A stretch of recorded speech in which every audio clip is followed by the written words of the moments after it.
അമ്മ ബഅദ്. പ്രിയമുള്ള സഹോദരങ്ങളെ, യൂസുഫ് അലൈഹിസ്സലാമിൻ്റെ ചരിത്രവും അതിലെ ഗുണപാഠങ്ങളുമാണ് നമ്മൾ പഠിച്ചു വരുന്നത്.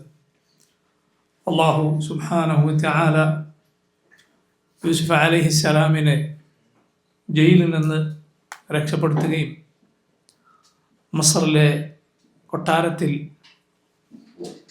ഭരണത്തിൽ ഉന്നതമായ സ്ഥാനത്ത് എത്തിക്കുകയും ചെയ്തു. അതേക്കുറിച്ച് റബ്ബ് സുബ്ഹാനഹു വ തആല ഇങ്ങനെ പറഞ്ഞു: വകദാലിക മക്കന്നാ ലിയൂസുഫ ഫിൽ അർദ് യതബവ്വഉ മിൻഹാ ഹൈഥു യശാ നസീബു ബിറഹ്മതിനാ മൻ നശാ വലാ നുദീഉ അജ്റൽ മുഹ്സിനീൻ. വകദാലിക മക്കന്നാ ലിയൂസുഫ ഫിൽ അർദ്, അങ്ങനെ നാം യൂസുഫിന് ഭൂമിയിൽ തംകീൻ നൽകുകയുണ്ടായി, ഭൂമിയിൽ സൗകര്യം നൽകുകയുണ്ടായി. യതബവ്വഉ മിൻഹാ, ആ ഭൂമിയിലൂടെ സഞ്ചരിക്കാൻ, ഹൈഥു യശാ, അദ്ദേഹം ഉദ്ദേശിക്കുന്ന രൂപത്തിൽ ഭൂമിയിൽ സൗകര്യം നൽകി എന്ന് പറഞ്ഞാൽ അർദുൽ മിസ്ർ, അർദുൽ മിസ്ർ, മിസ്റിലെ ഭൂമിയിൽ എന്നതാണ് ഉദ്ദേശം. എന്നിട്ട് അല്ലാഹു പറഞ്ഞു: നുസീബു ബിറഹ്മതിനാ മൻ നശാ, നാം ഉദ്ദേശിക്കുന്നവർക്ക് നമ്മുടെ റഹ്മത്ത്, കാരുണ്യം നാം നൽകും. വലാ നുദീഉ അജ്റൽ മുഹ്സിനീൻ, നന്മ ചെയ്യുന്ന ആളുകളുടെ പ്രതിഫലം നാം ഒരിക്കലും പാഴാക്കി കളയുകയില്ല. വല അജ്റുൽ ആഖിറതി ഖൈറുൽ ലില്ലദീന ആമനു വകാനു യത്തഖൂൻ, എന്നാൽ പരലോകത്തെ പ്രതിഫലമാണ്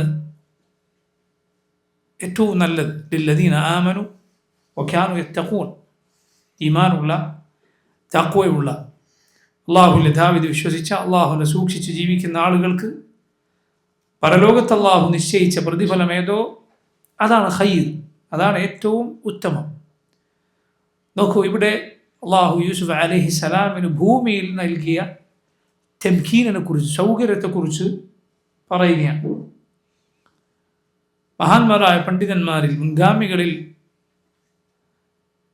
പലരും പറയുകയുണ്ടായി: ഫഹലി തംകീനു ഇല്ലാ ബഅദ സബ്റിൻ വബ്തിലാ, തംകീൻ, ഭൂമിയിൽ സൗകര്യം ലഭിക്കുക, ഭൂമിയിൽ അവനവൻ്റെ ദീൻ പാലിക്കാനും ഉദ്ദേശിച്ചതുപോലെ അള്ളാഹുവിൻ്റെ ദീനനുസരിച്ച് ജീവിക്കാനും ഒക്കെ ഉള്ള സൗകര്യം ലഭിക്കുക ഇല്ലാ ബഅദ സബ്റിൻ വബ്തിലാ, പരീക്ഷണത്തിനും അതിലുള്ള ക്ഷമക്കും ശേഷമല്ലാതെ അത് കിട്ടുമോ?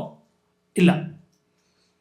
അപ്പൊ നോക്കൂ, ഭൂമിയിലുള്ള തംകീനിന്, ഭൂമിയിൽ അള്ളാഹു സൗകര്യം നൽകുക, അവനവൻ്റെ ദീൻ പാലിക്കാനുള്ള എല്ലാവിധ സ്വാതന്ത്ര്യവും അള്ളാഹു നൽകുന്നതിലേക്ക് നയിക്കും പരീക്ഷണങ്ങൾ. പരീക്ഷണങ്ങളിൽ പിടിച്ചു നിന്നാൽ അതിൻ്റെ ഫലം ഭൂമിയിൽ അള്ളാഹു തംകീൻ നൽകുക എന്നതാണ്, സൗകര്യം നൽകുക.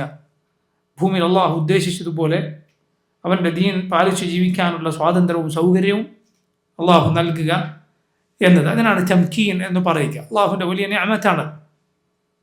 അത് ലഭിച്ചാൽ മുഅ്മിനീങ്ങൾ അള്ളാഹുവിനെ മറക്കരുത്. അള്ളാഹു ഖുർആനിൽ പറയുകയുണ്ടായി: അല്ലദീന ഇമ്മക്കന്നാഹും ഫിൽ അർദ് അഖാമുസ് സ്വലാഹ് വആതവുസ് സകാത്ത് വഅമറൂ ബിൽ മഅറൂഫ് വനഹൗ അനിൽ മുൻകർ വലില്ലാഹി ആഖിബത്തുൽ ഉമൂർ. അല്ലദീന ഇമ്മക്കന്നാഹും ഫിൽ അർദ്, ഭൂമിയിൽ നാം സൗകര്യം നൽകിയാൽ നിസ്കാരം നിലനിർത്തുന്ന, സകാത്ത് കൊടുത്തു വീട്ടുന്ന, നന്മ കൽപ്പിക്കുന്ന, തിന്മ വിലക്കുന്ന ആളുകളാണവർ. വലില്ലാഹി ആഖിബത്തുൽ ഉമൂർ, അള്ളാഹുവിലേക്കാണ് കാര്യങ്ങളുടെ മടക്കം. പണ്ഡിതന്മാർ പറയുകയുണ്ടായി, നന്മ കൽപ്പിക്കുകയും തിന്മ വിലക്കുകയും ചെയ്താൽ അള്ളാഹു ഭൂമിയിൽ സൗകര്യം നൽകും. ഭൂമിയിൽ അള്ളാഹു സൗകര്യം നൽകിയാൽ നന്മ കൽപ്പിക്കുകയും തിന്മ വിലക്കുകയും ചെയ്യണം. നോക്കൂ, നന്മ കൽപ്പിക്കുക, തിന്മ വിലക്കുക, അൽഅംറു ബിൽ മഅറൂഫ് വന്നഹി അനിൽ മുൻകർ എന്നത് ഏതിലേക്ക് നയിക്കും?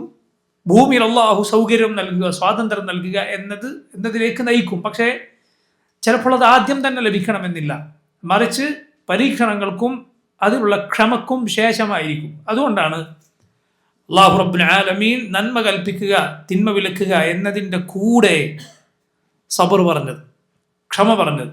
ലുഖ്മാൻ എന്ന മഹാനായ മനുഷ്യൻ, അദ്ദേഹം മകനെ ഉപദേശിച്ച ഉപദേശങ്ങളിൽ കാണാം, യാ ബുനയ്യ അഖിമിസ് സലാത വഅ്മുർ ബിൽ മഅറൂഫ് വൻഹ അനിൽ മുൻകർ വസ്ബിർ അലാ മാ അസാബക് ഇന്ന ദാലിക മിൻ അസ്മിൽ ഉമൂർ. യാ ബുനയ്യ, ഓ എൻ്റെ മോനെ, അഖിമിസ് സലാ, നീ നന്മ കൽപ്പിക്കുക, വഅ്മുർ ബിൽ മഅറൂഫ്, നീ നിസ്കാരം നിലനിർത്തുക, വഅ്മുർ ബിൽ മഅറൂഫ്, നന്മ കൽപ്പിക്കുക, വൻഹ അനിൽ മുൻകർ, തിന്മ വിലക്കുക. തൊട്ടുടനെ പറഞ്ഞ എന്താ? വസ്ബിർ അലാ മാ അസാബക്, നിനക്ക് ബാധിക്കുന്ന കാര്യങ്ങളിൽ ക്ഷമിക്കുക. ഇന്ന ദാലിക മിൻ അസ്മിൽ ഉമൂർ, നിശ്ചയദാർഢ്യം വേണ്ടുന്ന ഖണ്ഡിതമായ കാര്യങ്ങളിൽപ്പെട്ടതാണത്. നോക്കൂ, നന്മ കൽപ്പിക്കുകയും തിന്മ വിലക്കുകയും ചെയ്താൽ ആളുകൾ പൂമാലയിട്ട് സ്വീകരിക്കണമെന്നില്ല, ചുവന്ന പരവതാനി വിരിച്ച് അവർ സ്വാഗതം ഓതണമെന്നില്ല. മറിച്ച് ഉപദ്രവങ്ങളും ആക്ഷേപങ്ങളും ഒക്കെയാണ് നന്മ കൽപ്പിക്കുന്നവർക്ക് തിന്മ വിലക്കുന്നവർക്ക് പൊതുവെ കാണാൻ കഴിയുക. കാരണം അത് നബിമാരുടെ വഴിയാണ്. അള്ളാഹുവിൻ്റെ നബിമാരാകട്ടെ ശത്രുക്കളാൽ പരീക്ഷിക്കപ്പെട്ടിട്ടുണ്ട്. അതുകൊണ്ട് അവരുടെ വഴി സ്വീകരിക്കുന്നവർ അവരും പരീക്ഷിക്കപ്പെടും. അതിലെ സബർ, അതിലെ ക്ഷമയാകട്ടെ പിന്നീട് അള്ളാഹു ഭൂമിയിൽ സൗകര്യം നൽകാൻ, അവൻ്റെ ദീൻ പാലിക്കാനുള്ള സ്വാതന്ത്ര്യമേകാൻ സഹായിക്കും. അപ്പോഴെന്ത് വേണം? വീണ്ടും ഇത് നടപ്പിലാക്കണം. അതാണ് അള്ളാഹു പറഞ്ഞത്, അല്ലദീന ഇമ്മക്കന്നാഹും ഫിൽ അർദ്. മുഅ്മിനുകൾ എങ്ങനെയുള്ളവരാണ്? അവർ നാം ഭൂമിയിൽ സൗകര്യം നൽകിയാൽ അഖാമുസ്സലാ, നിസ്കാരം നിലനിർത്തും, വആതൗസ് സകാ, സകാത്ത് കൊടുത്തു വിട്ടും, വഅമറു ബിൽ മഅറൂഫ്, നന്മ കൽപ്പിക്കും, വനഹു അനിൽ മുൻകർ, തിന്മ വിലക്കും, വലില്ലാഹി ആഖിബത്തുൽ ഉമൂർ, കാര്യങ്ങളുടെ എല്ലാം പര്യവസാനം അള്ളാഹുലേക്കാണ്. പരീക്ഷണത്തിന് ശേഷം ഇതാ യൂസുഫ് അലൈഹിസ്സലാമിന് അള്ളാഹു ഭൂമിയിൽ, ഈജിപ്തിൻ്റെ ഭൂമിയിൽ അള്ളാഹു റബ്ബുൽ ആലമീൻ സൗകര്യവും സ്വാതന്ത്ര്യവും അധികാരവുമെല്ലാം നൽകി. റബ്ബ് പറയുന്നു, നമ്മുടെ റഹ്മത്ത് നാം ഉദ്ദേശിക്കുന്നവർക്ക് നാം നൽകും. അള്ളാഹുവിൻ്റെ റഹ്മത്തിൻ്റെ ഭാഗമാണത്. ദുനിയാവിൽ അള്ളാഹു നമുക്ക് നൽകുന്ന സൗകര്യങ്ങളും എന്നാൽ പരലോകത്ത് നൽകുന്ന സൗകര്യങ്ങളും. പക്ഷെ അതാണ് ഏറ്റവും വലുത്. അതാണ് അള്ളാഹു ഉടനെ എന്തു പറഞ്ഞത്?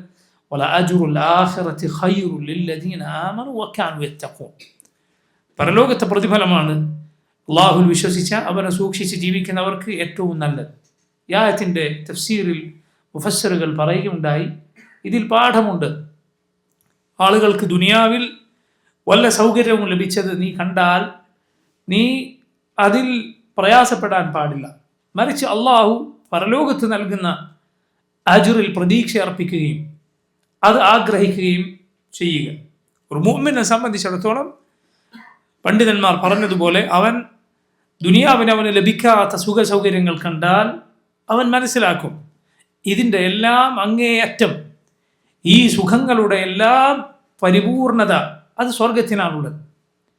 അവൻ പ്രയാസങ്ങൾ കണ്ടാൽ അവൻ മനസ്സിലാക്കും ഈ പ്രയാസത്തിൻ്റെ എല്ലാം അങ്ങേയറ്റം, അതിൻ്റെ ഏറ്റവും അപകടം പിടിച്ച ഏറ്റവും കടുത്ത രൂപം അത് നരകത്തിലാണുള്ളത്. അതുകൊണ്ട് തന്നെ അവൻ ആ ദുനിയാവിലെ പ്രയാസങ്ങളിൽ നരകത്തെ ഓർക്കും. അള്ളാഹു ദുനിയാവിലെ തീയെക്കുറിച്ച് പറഞ്ഞത് കേട്ടില്ലേ നിങ്ങൾ? ആ തീയിലുണ്ട് എന്ത്? ആയാത്തുൽ ലിൽ മുഖ്വീൻ, അത് തദ്കിറത്താണ്. ആ തീ അത് തദ്കിറത്താണ് എന്ന് അള്ളാഹു പറഞ്ഞത് കാണാം. സൂറത്തു അൽ വാഖിഅയിൽ അള്ളാഹു പറഞ്ഞു, നിങ്ങൾ നോക്കുന്നില്ലേ, നിങ്ങൾ കത്തിച്ചുകൊണ്ടിരിക്കുന്ന തീയിലേക്ക് അതിൽ ഓർമ്മപ്പെടുത്തലുണ്ട്. എന്താണ് അതിലെ ഓർമ്മപ്പെടുത്തൽ? തദ്കിറത്ത് എന്ന് പറഞ്ഞത് അത് നരകത്തെക്കുറിച്ചുള്ള ഓർമ്മപ്പെടുത്തലാണ്. ദുനിയാവിലെ ഏത് പ്രയാസത്തിലും നരകത്തെക്കുറിച്ചുള്ള ഓർമ്മപ്പെടുത്തലുണ്ട്. ദുനിയാവിലെ ഏത് സുഖസൗകര്യങ്ങളിലും അനുഗ്രഹങ്ങളിലും സ്വർഗത്തെക്കുറിച്ചുള്ള ഓർമ്മപ്പെടുത്തലുണ്ട്. ഇമാം ഇബ്നുൽ ഖയ്യിം റഹിമഹുല്ലാഹ് അദ്ദേഹം പറഞ്ഞു, അതുകൊണ്ട് ഒരു മുഅ്മിൻ അവന് ലഭിക്കാത്ത ദുനിയാവിലെ നിഅമത്ത് കണ്ടാൽ, അവന് കിട്ടിയിട്ടില്ല, അവന് കിട്ടാത്ത ദുനിയാവിലെ നിഅമത്ത് കണ്ടാൽ അവൻ മനസ്സിൽ പറയും മൗഇദുകൽ ജന്ന, സ്വർഗത്തിൽ വെച്ച് കാണാം. മൗഇദുകൽ ജന്ന, സ്വർഗത്തിൽ വെച്ച് കാണാം. അതാണ് മുഅ്മിനെ സംബന്ധിച്ചിടത്തോളം. അവൻ അങ്ങനെയാണ് ഈ ദുനിയാവിനെ നോക്കിക്കാണുന്നത്. വല അജ്റുൽ ആഖിറതി ഖൈറുൽ ലില്ലദീന ആമനു വകാനൂ യത്തഖൂൻ. ശേഷം അല്ലാഹു സുബ്ഹാനഹു വതആല സൂറത്തു യൂസുഫ് അലൈഹിസ്സലാം മസ്റിൻ്റെ അധികാരത്തിൽ അതിലെ കൃഷി വകുപ്പ് കൈകാര്യം ചെയ്യുന്ന മന്ത്രാലയത്തിലെത്തി അതിൻ്റെ തലവനായതിനു ശേഷമുള്ള സംഭവം പറയുകയാണ്. وجاء إخوة يوسف فدخلوا عليه فعرفهم وهم له منكرون وجاء إخوة يوسف യൂസുഫ് നബി അലൈഹിസ്സലാമിനെ പണ്ട് പൊട്ടക്കിണറ്റിലേക്ക് വലിച്ചെറിഞ്ഞ യൂസുഫ് അലൈഹിസ്സലാമിൻ്റെ മൂത്ത സഹോദരന്മാർ അതാ മിസ്റിലേക്ക് വരികയാണ്. ഫദഖലു അലൈഹി, അവർ യൂസുഫ് അലൈഹിസ്സലാമിൻ്റെ അരികിലേക്ക് വന്നു. ഫഅറഫഹും, യൂസുഫ് നബിക്ക് അവരെ മനസ്സിലായി. വഹും ലഹു മുൻകിറൂൻ, അവർക്ക് യൂസുഫിന് മനസ്സിലായില്ല. എന്തിനാണ് അവർ മിസ്റിലേക്ക് എത്തിപ്പെട്ടത്? എപ്പോഴാണിത്? നേരത്തെ സ്വപ്നത്തിൽ കണ്ട രാജാവ് കണ്ട സ്വപ്നത്തിൽ ഉള്ളതുപോലെ, അതിൻ്റെ വ്യാഖ്യാനത്തിൽ പറഞ്ഞതുപോലെ 7 ക്ഷേമത്തിൻ്റെ സമൃദ്ധിയുടെ വർഷങ്ങൾ കഴിഞ്ഞുപോയി. യൂസുഫ് അലൈഹിസ്സലാമാണ് അന്ന് മിസ്റിൽ ഖസാഇനുൽ അർദ്, ഭൂമിയുടെ ഖജനാവുകൾ അഥവാ കൃഷി വകുപ്പ് കൈകാര്യം ചെയ്യുന്നത്. യൂസുഫ് അലൈഹിസ്സലാം എന്ത് ചെയ്തു? ആ ക്ഷേമത്തിൻ്റെ 7 വർഷം അതിവ്യാപകമായി ഒരു ഭൂമിയും വിടാത്തവണ്ണം വിശാലമായി കൃഷി ചെയ്യാൻ ഉത്തരവിട്ടു. അങ്ങനെ വ്യാപകമായി കൃഷി ചെയ്തു. കാരണം അത് ക്ഷേമത്തിൻ്റെ 7 വർഷങ്ങളാണ്. പരമാവധി കൃഷി ചെയ്ത് ധാന്യങ്ങൾ മുളപ്പിച്ചുണ്ടാക്കി. എന്നിട്ട് അതിൽ പരമാവധി സംഭരിച്ചു വെച്ചു, ശേഖരിച്ചു വെച്ചു. പരമാവധി സംഭരിക്കുകയും ശേഖരിക്കുകയും ചെയ്യുകയുണ്ടായി. എന്തിനു വേണ്ടി? അടുത്ത ക്ഷാമത്തിൻ്റെ 7 വർഷങ്ങൾക്ക് വേണ്ടി. അതിൽ തെളിവുണ്ട്. എന്ത്? ഒരാവശ്യത്തിന് വേണ്ടി ദുനിയാവിൻ്റെ വിഭവങ്ങൾ എടുത്തു വെക്കുക, അത് സൂക്ഷിച്ചു വെക്കുക എന്നത് അനുവദനീയമാണ്. അതൊരിക്കലും തവക്കുലിനെതിരല്ല, അള്ളാഹുവിൽ തവക്കുലാക്കുന്നതിന് എതിരല്ല.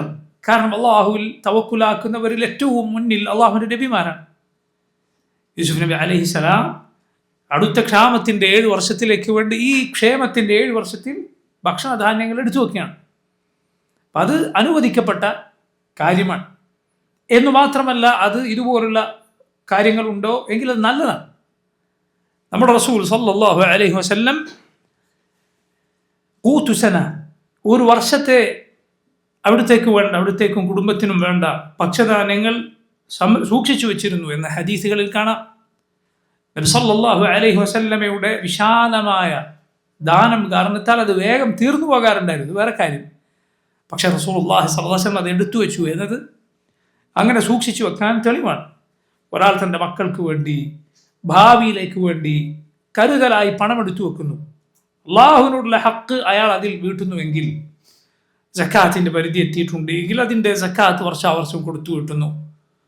പാവങ്ങൾ അയാൾ മറക്കുന്നില്ല എന്നിങ്ങനെയുള്ള കാര്യങ്ങളുണ്ടോ എങ്കിൽ സമ്പത്ത് സൂക്ഷിച്ചു വെക്കുന്നതോ അത് ശേഖരിച്ചു വെക്കുന്നതോ സമ്പാദ്യമുണ്ടാക്കി വെക്കുന്നതോ ഒന്നും ദീനിൽ തെറ്റായ കാര്യമല്ല.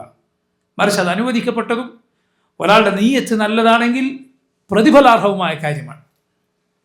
ഒരാളുടെ നീയത്ത് നല്ലതാണെങ്കിൽ പ്രതിഫലാർഹവുമായ കാര്യവുമാണത്.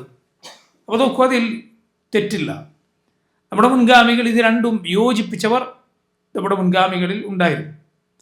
അബൂബക്കർ സിദ്ദീഖ് റളിയല്ലാഹു അൻഹു, അബ്ദുറഹ്മാൻ ബിൻ ഔഫ് റളിയല്ലാഹു അൻഹു തുടങ്ങിയ ശ്രേഷ്ഠരായ സഹാബിമാർ ദുനിയാവിലെ അവരുടെ വിഭവങ്ങൾ സംരക്ഷിക്കുന്നതോടൊപ്പം, അത് സമ്പാദിക്കുന്നതോടൊപ്പം അള്ളാഹുവിനോടുള്ള അവരുടെ ഹക്ക് മറക്കാതെ പൂർണ്ണത കൈവരിച്ച ആളുകളാണ്. നോക്കൂ, യൂസുഫ് അലൈഹിസ്സലാം വ്യാപകമായി കൃഷി ചെയ്യാൻ ഉത്തരവിടുകയും അങ്ങനെ ധാരാളമായി ധാന്യങ്ങൾ ശേഖരിച്ചു വെക്കുകയും സൂക്ഷിച്ചു വെക്കുകയും ചെയ്തു. അങ്ങനെ 7 വർഷങ്ങൾ കടന്നുപോയി. അടുത്ത ക്ഷാമത്തിൻ്റെ 7 വർഷങ്ങൾ കടന്നു വന്നു. സുബ്ഹാനല്ലാഹ്, ആ ക്ഷാമം മിസ്റിൽ ഒന്നാകെ വ്യാപിച്ചു, ഈജിപ്തിനൊന്നാകെ വരൾച്ച പിടിപെട്ടു എന്ന് മാത്രമല്ല ചുറ്റുപാടുമുള്ള പ്രദേശങ്ങളിലേക്കും അത് കടന്നു ചെന്നു. അതുകൊണ്ടാണ് യൂസുഫ് അലൈഹിസ്സലാമിൻ്റെ സഹോദരങ്ങളും ഉപ്പയും ഉമ്മയൊക്കെ താമസിക്കുന്നത് മിസ്റിലല്ല, അവർ ഫലസ്തീനിലാണ്. അവിടെ നിന്ന് അവർ മിസ്റിലേക്ക് വരാൻ കാരണം എന്താണ്? ഇതാണ് കാരണം. അങ്ങോട്ടേക്കും ഇത് വ്യാപിച്ചിരുന്നു. നമുക്കെല്ലാവർക്കും അറിയാവുന്നതുപോലെ ലോകത്തിൻ്റെ ഭൂമിയുടെ സാമ്പത്തിക ക്രമം എന്നത് പരസ്പരം ബന്ധിക്കപ്പെട്ടാണുള്ളത്. സാമ്പത്തികം അത് എല്ലാ നാടുകളും തമ്മിൽ ബന്ധമുണ്ട്. അതുകൊണ്ടാണ് ലോകത്തിൻ്റെ ഏതെങ്കിലും ഒരു ഭാഗത്ത് യുദ്ധം ഉണ്ടാകുമ്പോൾ അതിൻ്റെ നേരെ എതിർഭാഗത്ത് എത്രയോ ദൂരമുള്ള നാടുകളിൽ പോലും അവിടെയുള്ള സാമ്പത്തിക മേഖലയിൽ പോലും അതിൻ്റെ പ്രതിഫലനങ്ങൾ ഉണ്ടാകുന്നത്. വസ്തുക്കൾക്ക് വില കൂടുന്നത് അല്ലെങ്കിൽ വില കുറയുന്നത് ഇതെല്ലാം പരസ്പരം ബന്ധപ്പെട്ട് കിടക്കുന്നതുകൊണ്ടാണ്. അല്ലാഹു സുബ്ഹാനഹു വ തആല അവൻ്റെ ഹിക്മത്തിനാൽ ഭൂമിയിൽ ചില നാടുകളിൽ ഉണ്ടാകുന്ന വസ്തുക്കൾ ചില നാടുകളിൽ ഉണ്ടാക്കിയിട്ടില്ല.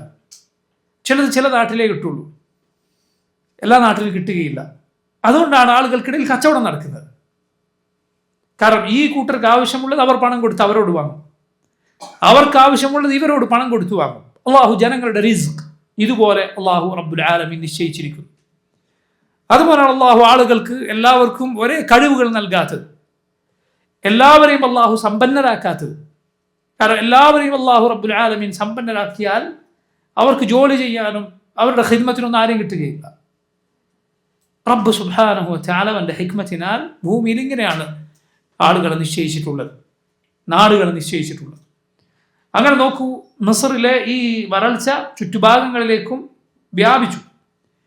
ഇനി ചുറ്റുഭാഗങ്ങളിൽ ഉണ്ടായിട്ടില്ല എങ്കിൽ പോലും കച്ചവടവുമായി ബന്ധപ്പെട്ടാൽ കച്ചവടത്തിൻ്റെ ഭാഗമായി അവിടെയും വില വർദ്ധിക്കാം, ക്ഷാമമുണ്ടാകാം.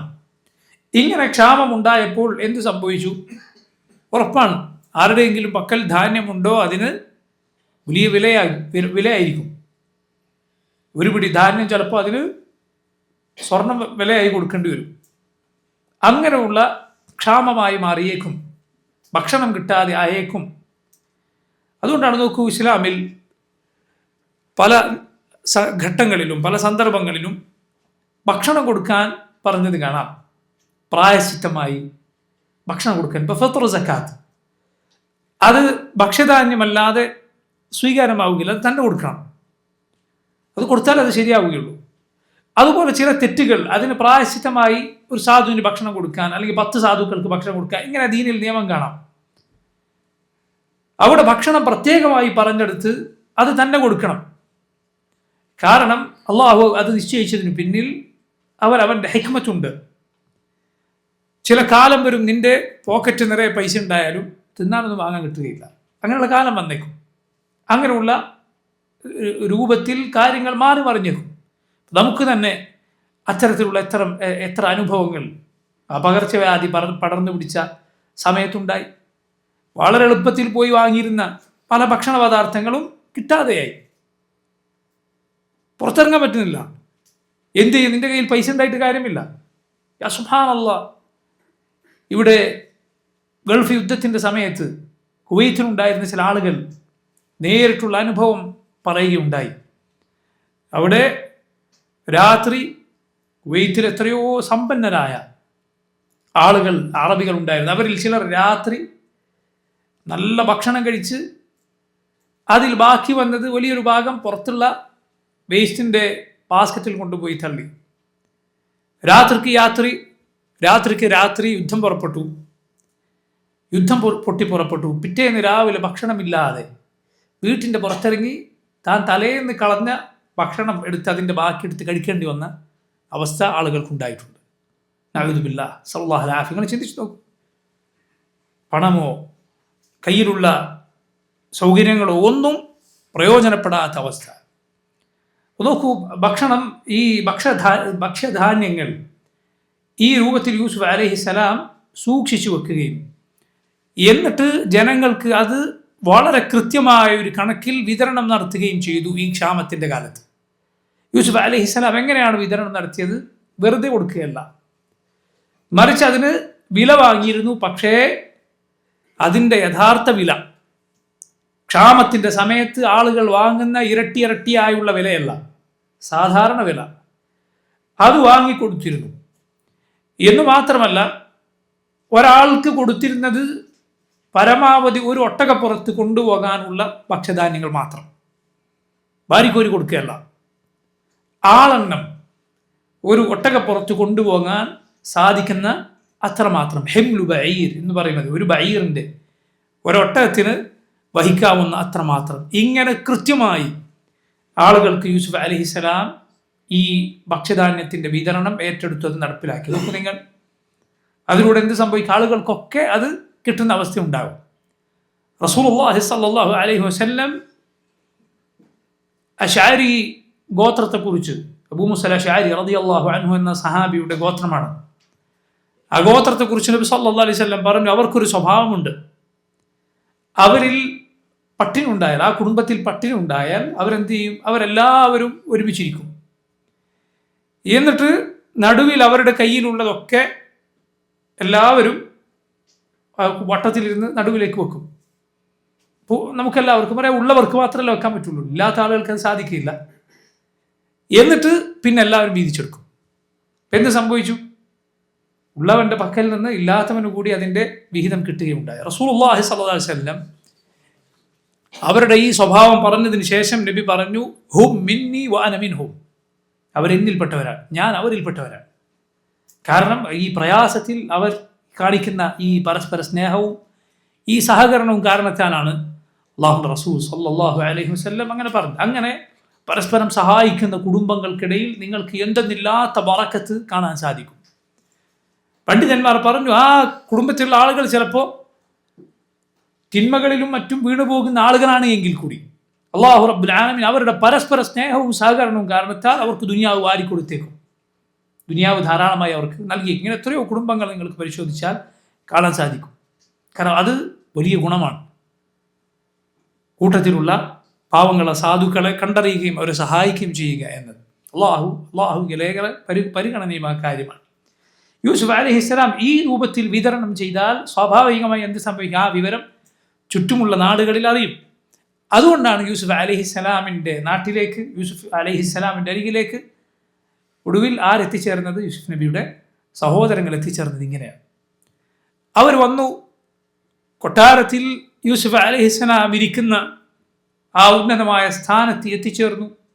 അവിടെ രാജകീയമായ സദസ്സിൽ ഉന്നത സ്ഥാനത്തിരിക്കുന്നയാൾ ഇരിക്കുന്ന കസേരയിലിരിക്കുന്ന യൂസുഫ് അലൈഹിസ്സലാമിനെ അവർ കണ്ടു. അവർ സ്വപ്നത്തിൽ പോലും ചിന്തിച്ചിട്ടില്ല. ഞങ്ങൾ എത്രയോ വർഷങ്ങൾക്ക് മുൻപ് ചെറിയ കുട്ടിയായിരിക്കെ കിണറ്റിലേക്ക് വലിച്ചെറിഞ്ഞ സഹോദരനാണ് ഇത് എന്ന് അവർക്ക് സങ്കല്പിക്കാൻ സാധിക്കില്ല. മാത്രമല്ല, വർഷങ്ങൾ കഴിഞ്ഞിട്ടുണ്ട്. കൊട്ടാരത്തിൽ കഴിഞ്ഞ വർഷങ്ങൾ, പിന്നീട് ജയിലിൽ കഴിഞ്ഞ വർഷങ്ങൾ, പിന്നെ വീണ്ടും കൊട്ടാരത്തിലെത്തിയ വർഷങ്ങൾ.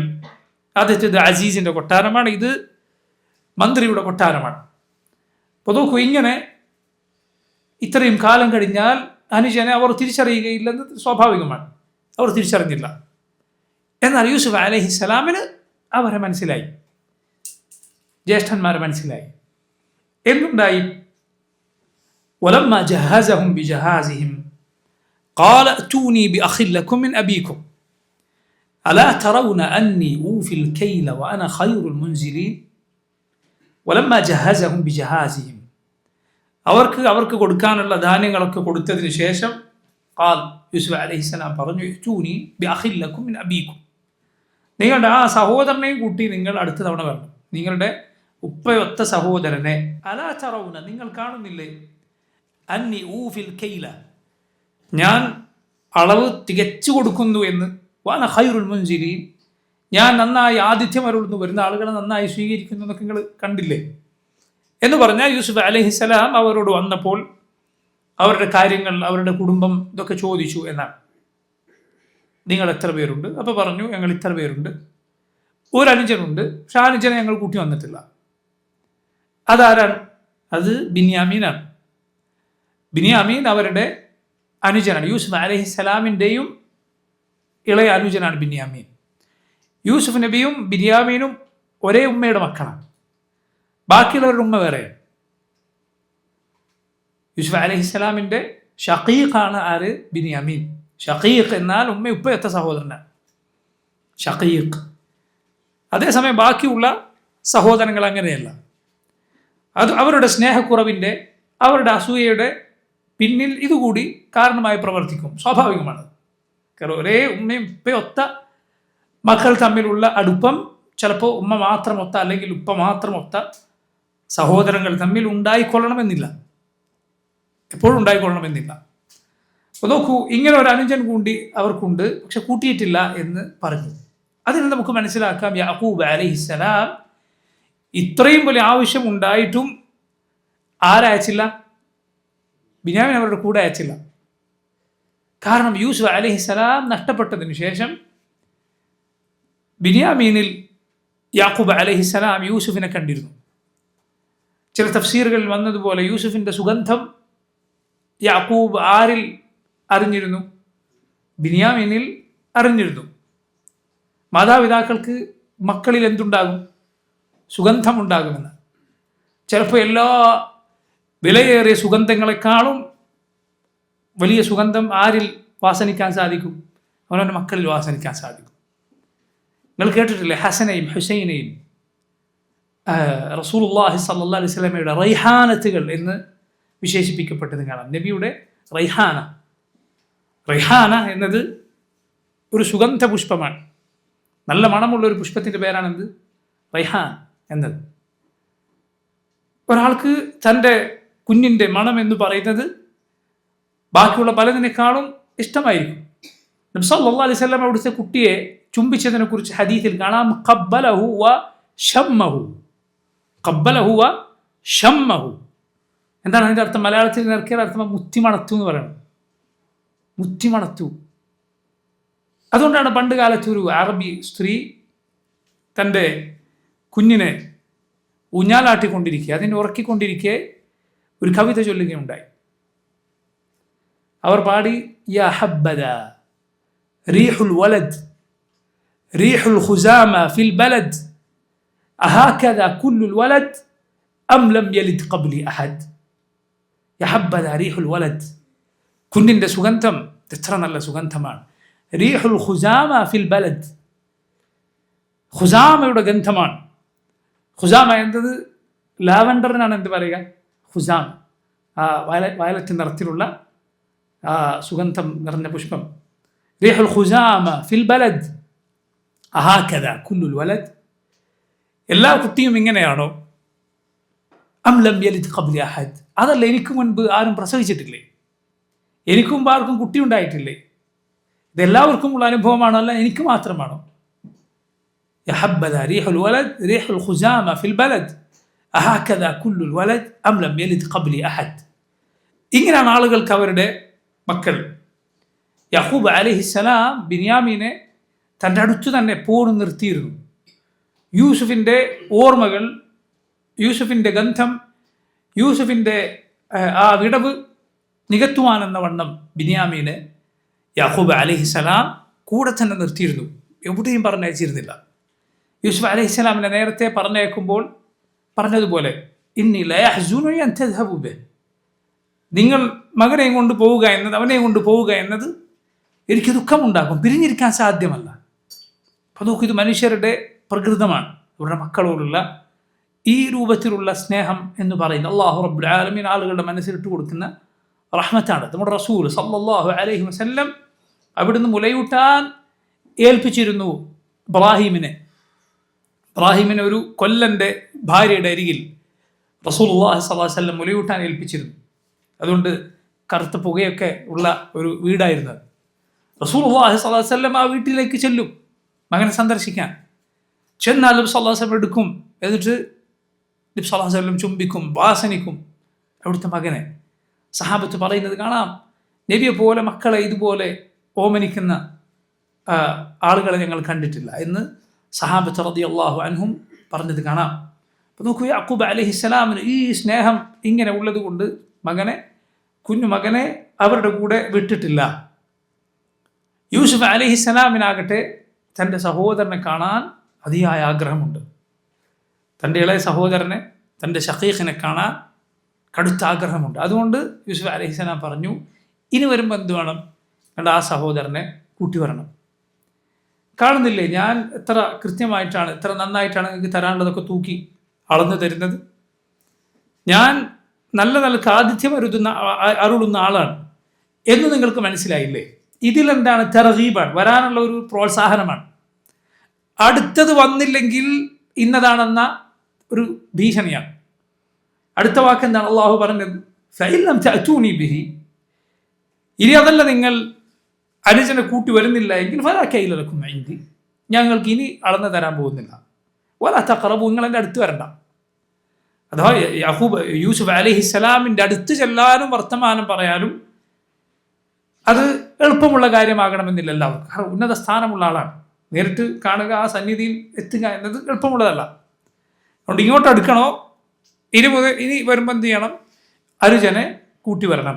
ചില തഫ്സീറുകളിൽ കാണാം ഈ രൂപത്തിൽ യൂസുഫ് അലൈഹിസ്സലാം അവരോട് പറയാൻ ചില ഉപായങ്ങൾ പ്രയോഗിച്ചു എന്നാണ്. ആദ്യം വന്നപ്പോൾ പറഞ്ഞു, നിങ്ങൾ എന്തിനാണ് വന്നത്?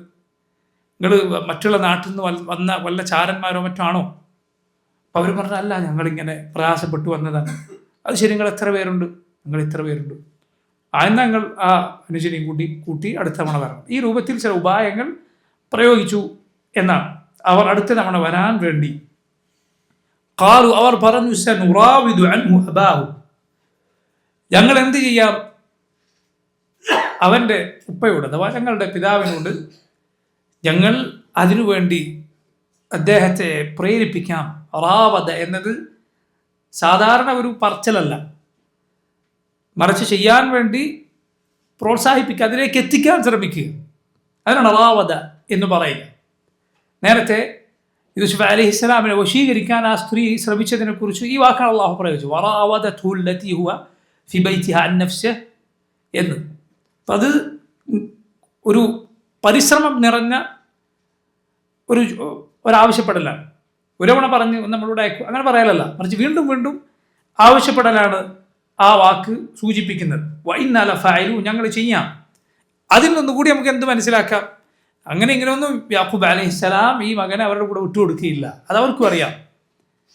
അതവർക്കും അറിയാം.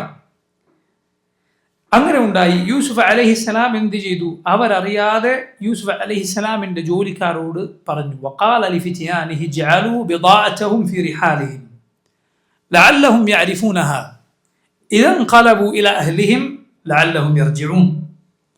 യൂസുഫ് നബി അലൈഹിസ്സലാം തൻ്റെ ജോലിക്കാരോട് പറഞ്ഞു, നിങ്ങൾ എന്ത് ചെയ്യുക, അവർ ഈ ഭക്ഷണത്തിന് പകരമായി തന്നതുണ്ടല്ലോ, അവർ തന്ന വില, അതാണ് ബിദാഅ, അവരുടെ ബിദാഅത്ത് എന്ന് പറയും.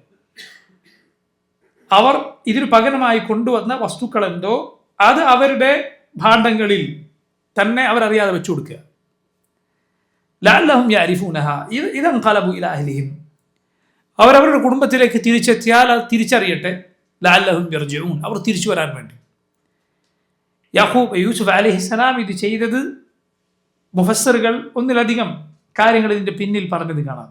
ഒന്ന്, സ്വന്തം സഹോദരങ്ങളിൽ നിന്ന് അതിന് വില വാങ്ങാൻ യൂസുഫ് അലൈഹിസ്സലാം മടിച്ചു. രണ്ട്, യൂസുഫ് അലൈഹിസ്സലാമിന് അറിയാം ഇവരുടെ കയ്യിൽ അത്രയേ ഉള്ളൂ, ഉള്ളത് കൊണ്ട് വന്നതാണ്, അങ്ങനെ വിട്ടുകൊടുത്തു. അത് പിന്നീട് സുബ്ഹാനല്ലാഹ് പിന്നീടുള്ള വരവിൽ നമുക്ക് കാണാം. അവർ വന്ന് പറയുന്നുള്ളൂ, വജിഇനാ ബിബിദാഅത്തിൻ മുസ്ജാഅത്തിൻ ഫഔഫി ലനാ അൽകൈല വതസദ്ദഖ് അലൈനാ, ഞങ്ങൾ വന്നിട്ടുള്ളത് തീരെ വിലയില്ലാത്ത ചില വസ്തുക്കളും കൊണ്ടാണ്.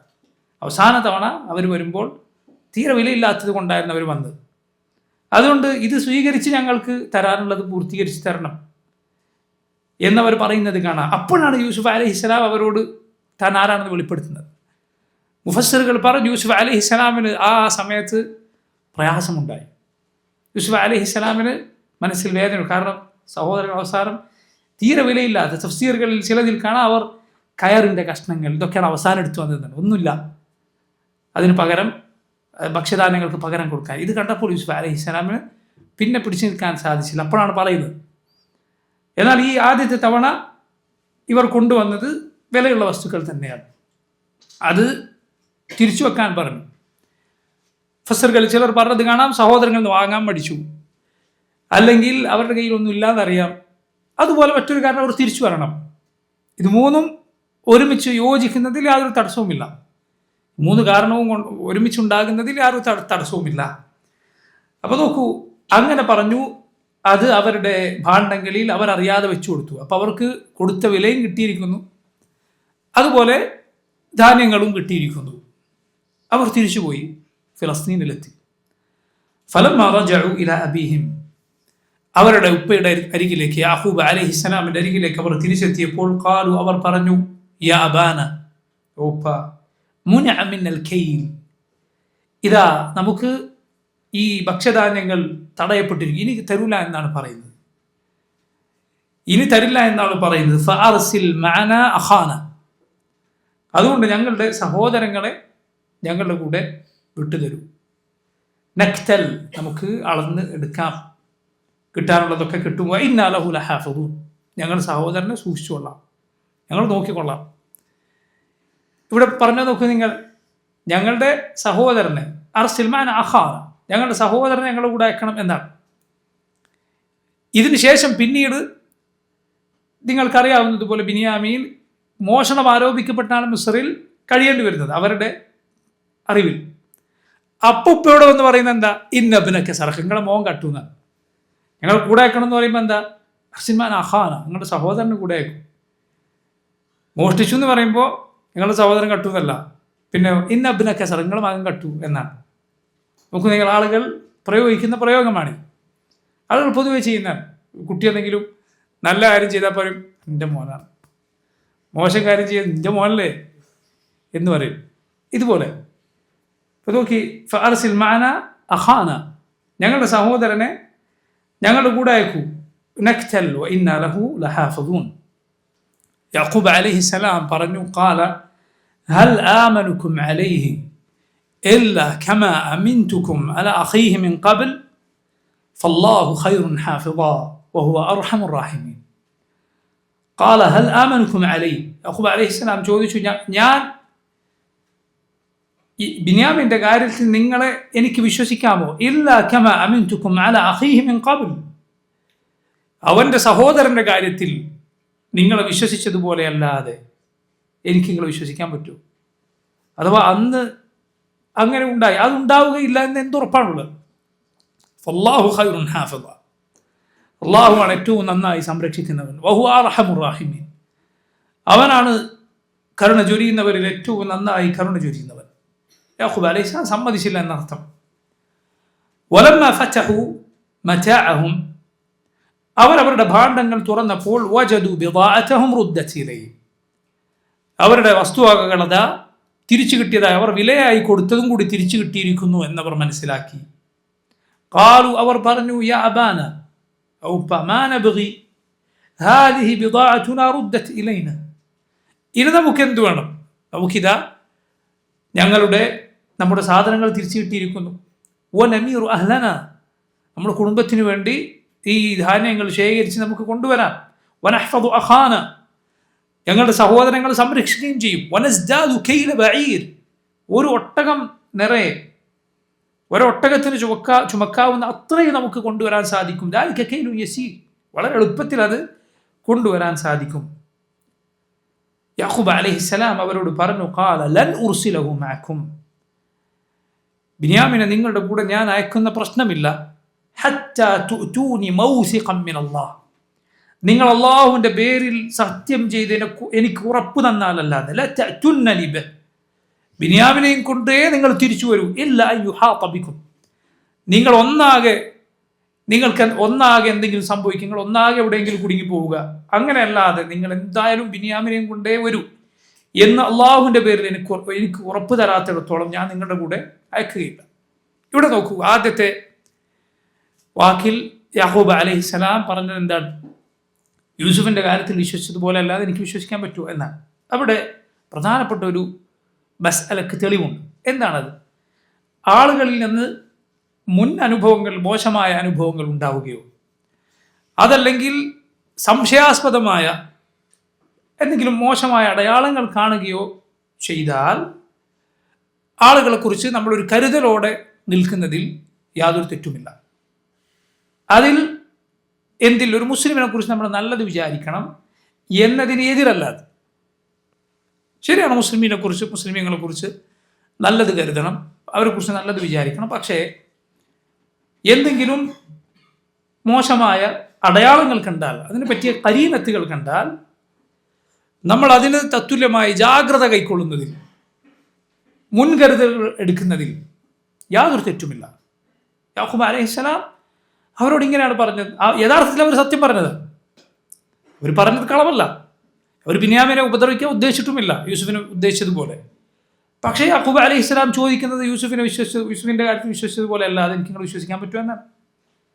അവർ പറഞ്ഞത് സത്യമാണ് എന്നിട്ട് കൂടി. കാരണം യാക്കൂബ് അലൈഹിസ്സലാമിന്റെ മുൻ അനുഭവം അതാണ്. അതുകൊണ്ട് അങ്ങനെയുള്ള സന്ദർഭമുണ്ടോ സൂക്ഷിക്കുന്നതിൽ, ജാഗ്രതയോടെ നിൽക്കുന്നതിൽ യാതൊരു തെറ്റുമില്ല. പ്രത്യേകിച്ച് തട്ടിപ്പും വഞ്ചനയും ജനങ്ങളുടെ വിശ്വാസ്യത നഷ്ടപ്പെട്ട അവസ്ഥയും ഒക്കെ നാട്ടിൽ വ്യാപകമായാൽ പ്രത്യേകിച്ച് അത് യാതൊരു കുഴപ്പവുമില്ല. നമ്മൾ ഉറപ്പിച്ച് പറയേണ്ടതില്ല ഇത് ഇന്നതാണ്, തട്ടിപ്പാണ്, വെട്ടിപ്പാണ്, ഏത് നമുക്ക് ഉറപ്പ് വരാത്തിടത്തോളം പറയേണ്ടതില്ല. പക്ഷേ ജാഗ്രത കൈക്കൊള്ളുന്നതിൽ, സൂക്ഷിക്കണമെന്ന ആളുകളോട് പറയുന്നതിൽ യാതൊരു തകരാറുമില്ല. കരീനത്തുകളിൽ നിന്ന് അത് മനസ്സിലാക്കാം. അതിനപ്പുറത്തിപ്പുറത്തേക്കുള്ള അടയാളങ്ങളിൽ നിന്ന് നമുക്ക് അത് മനസ്സിലാക്കാൻ സാധിക്കും. തെറ്റില്ല, അങ്ങനെ ചെയ്യേണ്ടതാണ്.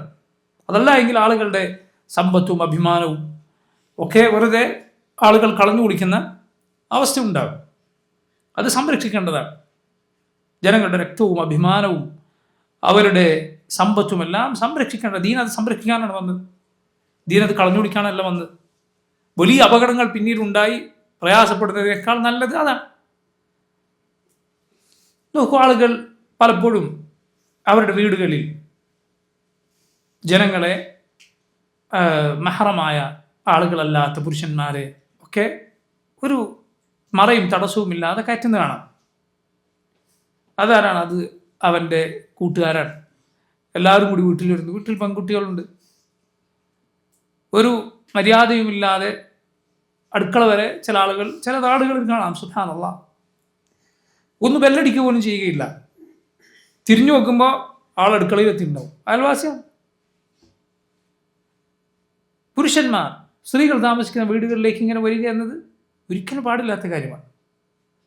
ഒരിക്കലും പാടില്ല. അയൽവാസിയോ ബന്ധുവോ ആരാകട്ടെ, മഹറമുകളായ ആളുകൾ പോലും ഒരു സ്ഥലത്തേക്ക് കയറുമ്പോൾ അനുവാദം ചോദിച്ചിട്ട് കയറണം എന്നാണ്. എൻ്റെ ഉമ്മയുടെ റൂമിലേക്കാണെങ്കിലോ എന്ന് ചോദിച്ചപ്പോൾ സലഫുകളിൽ ചിലർ പറഞ്ഞു, എൻ്റെ ഉമ്മയോ പെങ്ങളോ അവർ വ്യസ്തരായിരിക്കുക, നീ അങ്ങോട്ട് കയറി ചെന്നവരെ കാണുക, നിനക്ക് ഇഷ്ടപ്പെടുള്ള കാര്യമാണോ? പറഞ്ഞു ഒരിക്കലുമല്ല. എന്നാൽ നീ അനുവാദം ചോദിക്കണം. ആളുകളുടെ വീടുകൾ, അവരുടെ മുറികൾ, അതൊക്കെ ജനങ്ങളുടെ സ്വകാര്യതകളാണ്. അത് മാനിക്കണം. നമ്മുടെ നാട്ടിൽ പ്രത്യേകിച്ച് ചില ഗ്രാമങ്ങളിലൊക്കെ ഇത് വ്യാപകമാണ്. പുരുഷന്മാർ അപ്പുറത്തെ വീട്ടിലേക്ക് കയറി വരും. എങ്ങനെ? അടുക്കള വഴി, അടുക്കള പുറത്തൂടെ. ഇവനെന്താണ്? മുന്നിലൂടെ വരണം, അനുവാദം ചോദിക്കണം, ബെല്ലടിക്കണം, അല്ലെങ്കിൽ വാതിൽ മുട്ടണം, വശത്തേക്ക് മാറി നിൽക്കണം. നേരെ ഡോർ തുറന്നാൽ വീട്ടിൻ്റെ ഉള്ളകം വരെ കാണുന്ന രൂപത്തിൽ നിൽക്കാൻ പാടില്ല, വശത്തേക്ക് മാറി നിൽക്കണം. റസൂലുള്ളാഹി സ്വല്ലല്ലാഹു അലൈഹി വസല്ലം പറഞ്ഞു, ഇന്നമാ ജുഇലൽ ഇസ്തിഅ്ദാൻ മിൻ അജലിൻ നദർ. അനുവാദം ചോദിക്കുക എന്ന നിയമം തന്നെ ദീനിൽ നിശ്ചയിക്കപ്പെട്ടിട്ടുള്ളത് നോട്ടം കൊണ്ടാണ്. അതുകൊണ്ട് നീ ഉള്ളകം വരെ കാണുന്ന രൂപത്തിൽ നിൽക്കരുത്, വശത്തേക്ക് മാറി നിൽക്കുക. നീ അവിടെ വന്നിട്ടുണ്ട് എന്ന് അറിയിക്കുക. ആരാന്ന് ചോദിച്ചാൽ ഞാനാണെന്ന് പറയരുത്, പേര് പറയുക. റസൂലുള്ളാഹി സ്വല്ലല്ലാഹു അലൈഹി വസല്ലമയുടെ വീട്ടിലേക്ക് ജാബിർ റളിയല്ലാഹു അൻഹു വരികയാണ്. നബി ചോദിച്ചു, കയറാൻ അനുവാദം ചോദിച്ചപ്പോൾ നബി ചോദിച്ചു, ആരാണ്? ജാബിർ പറഞ്ഞു, ഞാനാണ്. റസൂലുള്ളാഹി സ്വല്ലല്ലാഹു അലൈഹി വസല്ലം പറഞ്ഞു, അന. എന്ത് ഞാൻ? റസൂലുള്ളാഹി സ്വല്ലല്ലാഹു അലൈഹി വസല്ലം അനിഷ്ടം പ്രകടിപ്പിച്ചുകൊണ്ട് പറഞ്ഞു, അന. എന്ത് ഞാൻ? പേര് പറയണം. അല്ലാഹുവിന്റെ റസൂൽ സ്വല്ലല്ലാഹു അലൈഹി വസല്ലമയുടെ ഏറ്റവും അടുത്ത സഹാബിമാരോട് നബി പഠിപ്പിച്ച മര്യാദയാണ്. റസൂലുള്ളാഹി സ്വല്ലല്ലാഹു അലൈഹി വസല്ലമയും ചിലരും വീട്ടിനകത്തിരിക്കുകയാണ്. ഒരാൾ വന്നു, എന്നിട്ട് ഞാൻ കയറിക്കോട്ടെ എന്ന് ചോദിച്ചു. റസൂലുള്ളാഹി സ്വല്ലല്ലാഹു അലൈഹി വസല്ലം വീട്ടിൽ നിന്ന് പറഞ്ഞു, അയാളോട് പോയി പറഞ്ഞു കൊടുക്ക്, ആദ്യം സലാം പറയാം, എന്നിട്ട് ഞാൻ കയറിക്കോട്ടെ എന്ന് ചോദിക്കാം, അനുവാദം ചോദിക്കാം. ഇത് പുറത്തേക്കുന്ന ആൾ കേട്ടു. അപ്പോൾ അദ്ദേഹം പറഞ്ഞു, അസ്സലാമു അലൈക്കും അദ്ഖുൽ, അസ്സലാമു അലൈക്കും, ഞാൻ കയറിക്കോട്ടെ എന്ന് ചോദിച്ചു. അപ്പോൾ കയറാൻ പറഞ്ഞു. ഒക്കെ നിങ്ങൾ അല്ലാഹുവിന്റെ റസൂൽ സ്വല്ലല്ലാഹു അലൈഹി വസല്ലം ജനങ്ങളോട് ഏറ്റവും സൗമ്യമായി പെരുമാറിയ, ജനങ്ങളോട് അത്രയും റിഫ്കോടെ റഹ്മത്തോടെ പെരുമാറിയ റസൂൽ സ്വല്ലല്ലാഹു അലൈഹി വസല്ലം ഇത്തരം മര്യാദകൾ പാലിക്കാതിരുന്നാൽ ഇത്ര കണിശമായിട്ടാണ് അവരെ പഠിപ്പിച്ചത്. നോക്കി, ഒരാൾ റസൂലുള്ളാഹി സ്വല്ലല്ലാഹു അലൈഹി വസല്ലമയുടെ വീട്ടിലെ ഒരു വിടവിലൂടെ ഉള്ളിലേക്ക് നോക്കാൻ ശ്രമിച്ചു. റസൂലുള്ളാഹി സ്വല്ലല്ലാഹു അലൈഹി വസല്ലം അവിടുത്തെ കയ്യിലെ ഇരുമ്പിൻ്റെ ഒരു ചീർപ്പെടുത്താൻ കൊണ്ട് ചെല്ലുകയാണ്. എന്തിനാണ്? അതേ നോട്ടം തുടർന്നെങ്കിൽ കണ്ണിന് കുത്താനാണ്. അല്ലാഹു റസൂൽ സ്വല്ലല്ലാഹു അലൈഹി വസല്ലം പറഞ്ഞു, ഒരാൾ മറ്റൊരാളുടെ വീട്ടിലേക്ക് അനുവാദമില്ലാതെ നോക്കുകയും വീട്ടുകാരൻ വല്ലതും എടുത്ത് അവന് എറിയുകയും ചെയ്തു, അവൻ്റെ കണ്ണുപൊട്ടി പൊട്ടിപ്പോയി എങ്കിൽ ഖിസാസില്ല, തിരിച്ചുവിൻ്റെ കണ്ണുപൊട്ടിക്കാൻ പാടില്ല. കണ്ണിന് പകരം കണ്ണ് എന്നുള്ളതാണ് ദീനിലെ ഇസ്ലാമിക ഭരണകൂടത്തിന് കീഴിലെ നിയമം. പക്ഷേ ഇവിടെ തിരിച്ചു ചെയ്യൂല. മറ്റു ചില റിവായത്തുകൾ കാണാം വല ദിയ, നഷ്ടപരിഹാരമില്ല. കണ്ണില്ലാതെ മാത്രമല്ല, കണ്ണ് പോയതിന് എന്തെങ്കിലും നഷ്ടപരിഹാരം പൈസ കൊടുക്കുക, അതുമില്ല. സുബ്ഹാനല്ലാഹ്, എത്ര ഗൗരവമാണ് കാര്യം. അതുകൊണ്ട് ജനങ്ങളുടെ സ്വകാര്യതകളെ മാനിക്കണം, അത് പാലിക്കണം. അത് വീട്ടുകാരൻ ശ്രദ്ധിക്കണം. അവനവൻ്റെ വീട്ടിലേക്ക് ഇങ്ങനെ ആളുകൾ കയറി വരുന്നത് അനുവദിച്ചു കൊടുക്കാൻ പാടില്ല. എത്ര അടുത്ത സുഹൃത്താണെങ്കിലും അയൽവാസിയാണെങ്കിലും ആ മര്യാദ അവരെ പഠിപ്പിക്കണം. വീട്ടിലേക്ക് അങ്ങ് അനുവാദം ചോദിക്കാതെ ഉള്ളിലേക്ക് കയറി വരാൻ പാടില്ല. അനുവാദം ചോദിക്കണം, എന്നിട്ട് കയറാൻ പാടുള്ളൂ എന്ന് പറയണം. മനസ്സിലായില്ലേ? അത് നല്ല വൃത്തിക്ക് പറഞ്ഞു കൊടുക്കണം. അവൻ മനസ്സിലാകുന്ന രൂപത്തിൽ പറഞ്ഞു കൊടുക്കണം, അല്ലാതെ വിടരുത്. കാരണം അല്ലെങ്കിൽ ഉണ്ടാവുക ഒരിക്കലും ചിലപ്പോൾ നീ ഖേദിച്ചിട്ട് യാതൊരു പ്രയോജനമില്ലാത്ത ദുരന്തങ്ങളായിരിക്കും. എത്രയോ വീടുകളിൽ ചില വീടുകളുണ്ടാവും, പഴയ കാലത്തെ സത്രങ്ങൾ പോലെ ഇരിക്കും. ആർക്കും എപ്പോഴും കയറാം, ഇരുന്ന് വർത്താനം പറയാം, റൂമിലേക്ക് കയറാം. അങ്ങനെയുള്ള ഇടങ്ങളിൽ ദുരന്തങ്ങൾ സംഭവിച്ചിട്ട്, അവിഹിത ബന്ധങ്ങളും വൃത്തികേടുകളും സംഭവിച്ചിട്ട് പിന്നെ കിടന്ന് കരണ്ട് യാതൊരു കാര്യം ഉണ്ടാവില്ല. ആദ്യം ശ്രദ്ധിക്കണം. അയൽവാസികളോ അതുപോലെ ബന്ധുക്കളോ ആരാകട്ടെ വീട്ടിലേക്ക് കയറുമ്പോൾ അനുവാദം ചോദിക്കണം.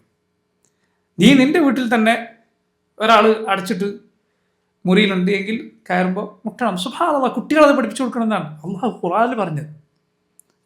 അള്ളാഹു പറഞ്ഞത് മനസ്സിലായില്ലേ? കുട്ടികൾക്കത് പഠിപ്പിച്ചു കൊടുക്കണം എന്നാണ്. അപ്പം മുതിർന്നവരുടെ കാര്യം എന്തായിരിക്കും? അതുകൊണ്ട് വളരെ ശ്രദ്ധിക്കേണ്ട കാര്യങ്ങളാണ്. പ്രത്യേകിച്ച് എന്തെങ്കിലും മോശമായ അടയാളങ്ങൾ കണ്ടാൽ കൂടുതൽ ജാഗ്രത പുലർത്തുക. യാക്കൂബ് അലൈഹിസ്സലാം പറഞ്ഞു, ഞാൻ ഈ രൂപത്തിലല്ലാതെ വിട്ടുതരികയില്ല. അവരെന്തു ചെയ്തു? ആ സഹോദരങ്ങൾ എല്ലാവിധത്തിലും സത്യം ചെയ്ത് സകല ഉറപ്പും കൊടുത്തു. ഉപ്പാക്ക് എല്ലാ ഉറപ്പും കൊടുത്തു. അള്ളാഹുവിൻ്റെ പേരിൽ സത്യം ചെയ്തു പറഞ്ഞു. ഒടുവിൽ യാക്കൂബ് അലൈഹിസ്സലാം വിട്ടുകൊടുക്കുക, പോയിക്കോളൂ എന്ന് പറയുകയാണ്. യാ സുബ്ഹാനല്ലാഹ്, നോക്കൂ നിങ്ങൾ, അള്ളാഹു റബ്ബുൽ ആലമീൻ ഒരു കാര്യം നിശ്ചയിച്ചാൽ പിന്നീട് എന്ത് തന്നെ ഒരാൾ ജാഗ്രത സ്വീകരിച്ചാലും എന്ത് തന്നെ കരുതലെടുത്താലും അള്ളാഹു നിശ്ചയിച്ചത് നടക്കും എന്ന പാഠം ഇതിലും. നമ്മൾ എടുക്കേണ്ട കരുതലെടുക്കണം. എന്നിട്ട് സംഭവിച്ചാൽ അള്ളാഹുവിൻ്റെ വിധിയാണ്. പക്ഷെ അള്ളാഹു വിധിച്ചാൽ അത് സംഭവിക്കുമെന്ന് ഉറപ്പാണ്. അതിന് അറബിയിൽ വളരെ പ്രസിദ്ധമായ ഒരു വാക്കുണ്ട്, ലാ യുഗ്നി ഹദറുൻ അൻ ഖദർ. ലാ യുഗ്നി ഹദറുൻ അൻ ഖദറിൻ. ഒരു ഹദറും, ഒരു ജാഗ്രതയും, ഒരു മുൻകരുതലും ഖദറിൻ്റെ മുന്നിൽ വിലപ്പോവുകയില്ല. അള്ളാഹു വിധിച്ചത് അത് സംഭവിക്കുക തന്നെ ചെയ്യും. സുബ്ഹാനല്ലാഹ്. യാക്കൂബ് അലൈഹിസ്സലാം മക്കൾക്ക് നൽകുന്ന ഉപദേശം നോക്കൂ. വഖാല, യാക്കൂബ് നബി പറഞ്ഞു, യാ ബനിയ, ഓ എൻ്റെ മക്കളെ, ലാ തദ്ഖുലു മിൻ ബാബിൻ വാഹിദ്. നിങ്ങൾ ഈജിപ്തിലേക്ക് കടക്കുമ്പോൾ എല്ലാവരും കൂടി ഒരേ വഴിയിലൂടെ അങ്ങോട്ട് കയറി ചെല്ലരുത്. വദ്ഖുലു, നിങ്ങൾ പ്രവേശിക്കുക, മിൻ അബ്വാബിൻ മുതഫർരിഖ, പല പല വഴികളിലൂടെ നിങ്ങൾ കടക്കുക. വമാ ഉഗ്നി അൻകും മിൻ അല്ലാഹി മിൻ ഷൈ, അള്ളാഹുവിൽ നിന്ന് ഒന്നും നിങ്ങൾക്ക് ഉടമപ്പെടുത്തി തരാൻ, നേടിത്തരാൻ എനിക്ക് സാധ്യമല്ല. ഇനൽ ഹുക്മു ഇല്ലാ ലില്ലാഹ്, വിധി തീർപ്പ് അള്ളാഹുവിൻ്റേത് മാത്രമാണ്. അലൈഹി തവക്കൽതു, അവനിലാണ് ഞാൻ ഭരമേൽപ്പിച്ചിട്ടുള്ളത്. വഅലൈഹി, അവനിലാണ് ഫല്യതവക്കലിൽ മുതവക്കിലൂൻ, തവക്കുലാക്കുന്നവരെല്ലാം തവക്കുലാക്കേണ്ടത്, ഭരമേൽപ്പിക്കേണ്ടത് അള്ളാഹുൽ മാത്രമാണ് എന്ന് യാക്കൂബ് അലൈഹിസ്സലാം അവരോട് പറഞ്ഞു. എന്താണ് യാക്കൂബ് നബി പറഞ്ഞത്?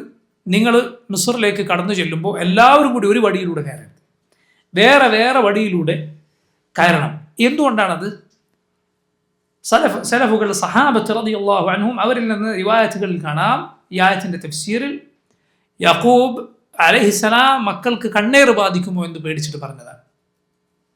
മക്കൾക്ക് കണ്ണേറ് ബാധിക്കാതിരിക്കാൻ ആണ് യാക്കൂബ് അലൈഹിസ്സലാം ഇത് പറഞ്ഞത്. കാരണം മക്കളെല്ലാവരും നല്ല ഭംഗിയുള്ള മക്കളായിരുന്നു. യൂസുഫ് അലൈഹിസ്സലാമിൻ്റെ സഹോദരങ്ങളാണ്. അത് ചിന്തിച്ചു നോക്കി, ഇത്രയും സൗന്ദര്യം നൽകപ്പെട്ട യൂസുഫ് നബിയുടെ സഹോദരങ്ങൾ സൗന്ദര്യത്തിൽ എന്തായാലും സാധാരണ ആളുകളെ പോലെ ആവുകയില്ല എന്ന് ഏതാണ്ട് ഉറപ്പാണ്.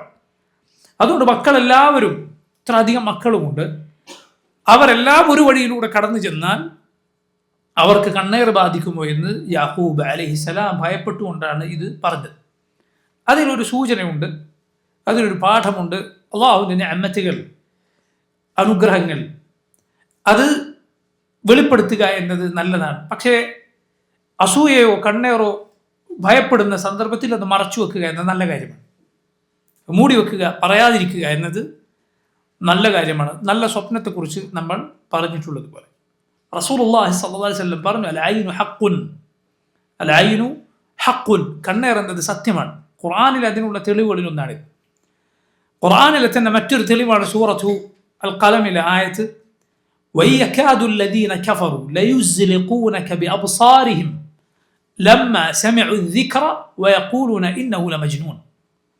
സൂറത്തുൽ ഖലമിൽ അല്ലാഹു പറഞ്ഞു, വയകാദു അല്ലദീന കഫറു, കാഫിറുകളായ ആളുകൾ ഓ നബിയെ ലയുസ്ലിഖൂനക ബിഅബ്സാരിഹിം, അവരുടെ കണ്ണുകൾ കൊണ്ട് താങ്കളെ വീഴ്ത്തിയേക്കാം.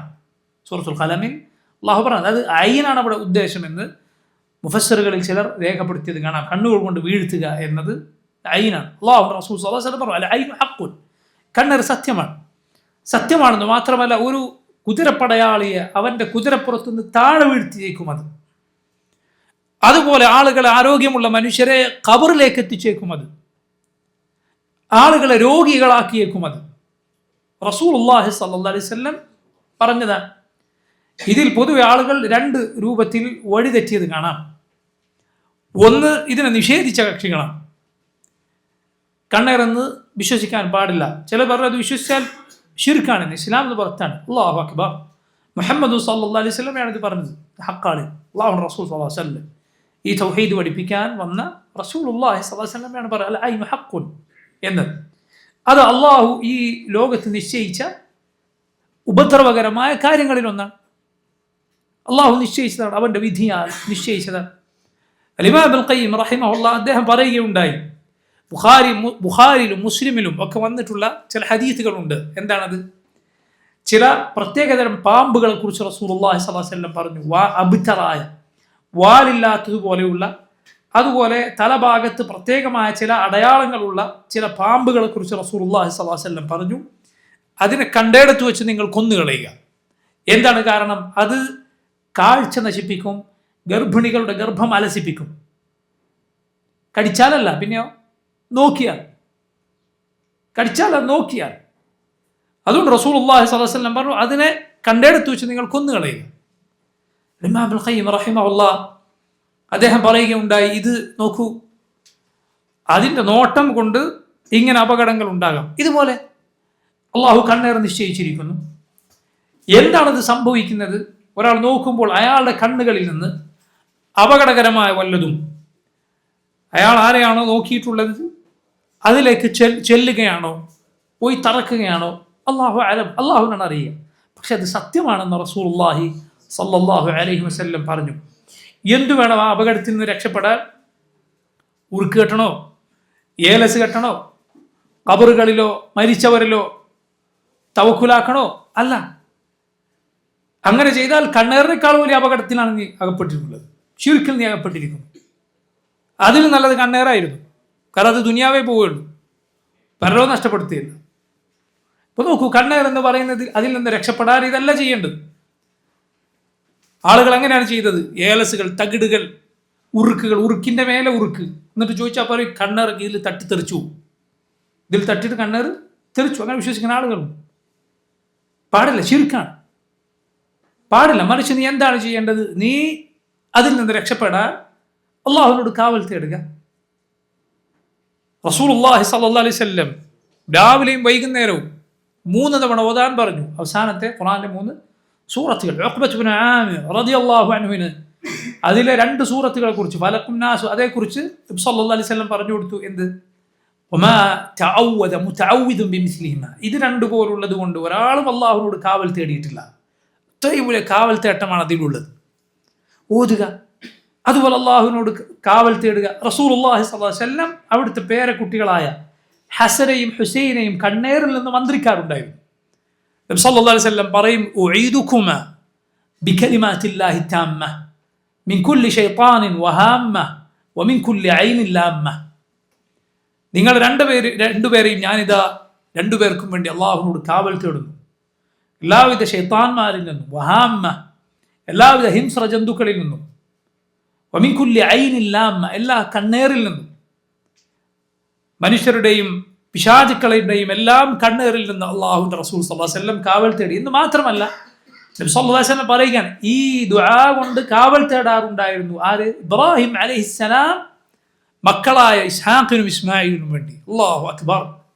അള്ളാഹുവിന്റെ നബിമാരുടെ പാരമ്പര്യമാണ്. അതുകൊണ്ട് കുട്ടികൾക്ക് മന്ത്രിച്ചു കൊടുക്കുക.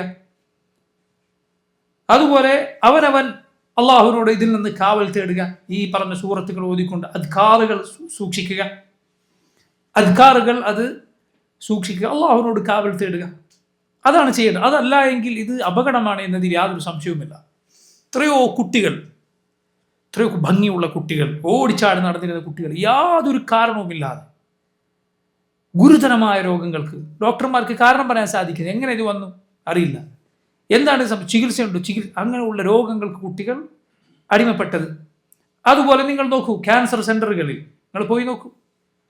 സുബ്ഹാനല്ലാഹ്, നഊദു ബില്ലാഹ്, വളരെ വളരെ സാമ്പത്തികമായി അതുപോലെ വിദ്യാഭ്യാസത്തിലൊക്കെ മുന്നിൽ ഉന്നതിയിൽ നിന്നിരുന്ന ആളുകൾക്ക് പൊടുന്നനെ ഇതുപോലുള്ള രോഗങ്ങൾ പിടിപെടുന്നത് കാണാം. സുബ്ഹാനല്ലാഹ്, അതിൽ പലതും കണ്ണേറാകാൻ വലിയ സാധ്യതയാണുള്ളത്. വലിയ സാധ്യത, യാതൊരു കാരണവും പലപ്പോഴും പല രോഗങ്ങൾക്കും വൈദ്യശാസ്ത്രം കണ്ടുപിടിച്ചിട്ടില്ല. നിങ്ങൾ പറയൂ, ക്യാൻസർ എന്ത് കാരണമാണ്? ഏകോപിച്ചെന്തെങ്കിലും ഒരു അഭിപ്രായം ഇന്നതുകൊണ്ടാണ് അത് ബാധിക്കുന്നത് എന്ന് നിങ്ങൾക്ക് മെഡിക്കൽ സയൻസിൽ നോക്കിയാൽ കാണാൻ സാധിക്കില്ല. ഇന്ന കാരണമാണെന്ന് ഉറപ്പിച്ചിട്ട് എവിടെയും കാണാൻ സാധിക്കില്ല.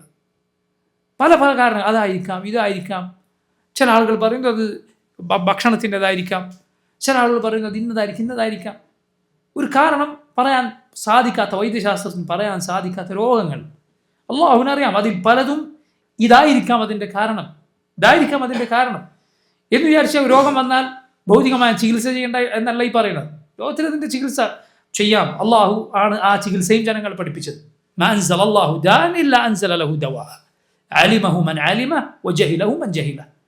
അള്ളാഹു ഏതൊരു രോഗം ഇറക്കിയിട്ടുണ്ടോ അതിന് മരുന്നും ഇറക്കിയിട്ടുണ്ട്. അറിഞ്ഞവൻ അറിഞ്ഞു, അറിയാത്തവൻ അറിയാതെ പോയി.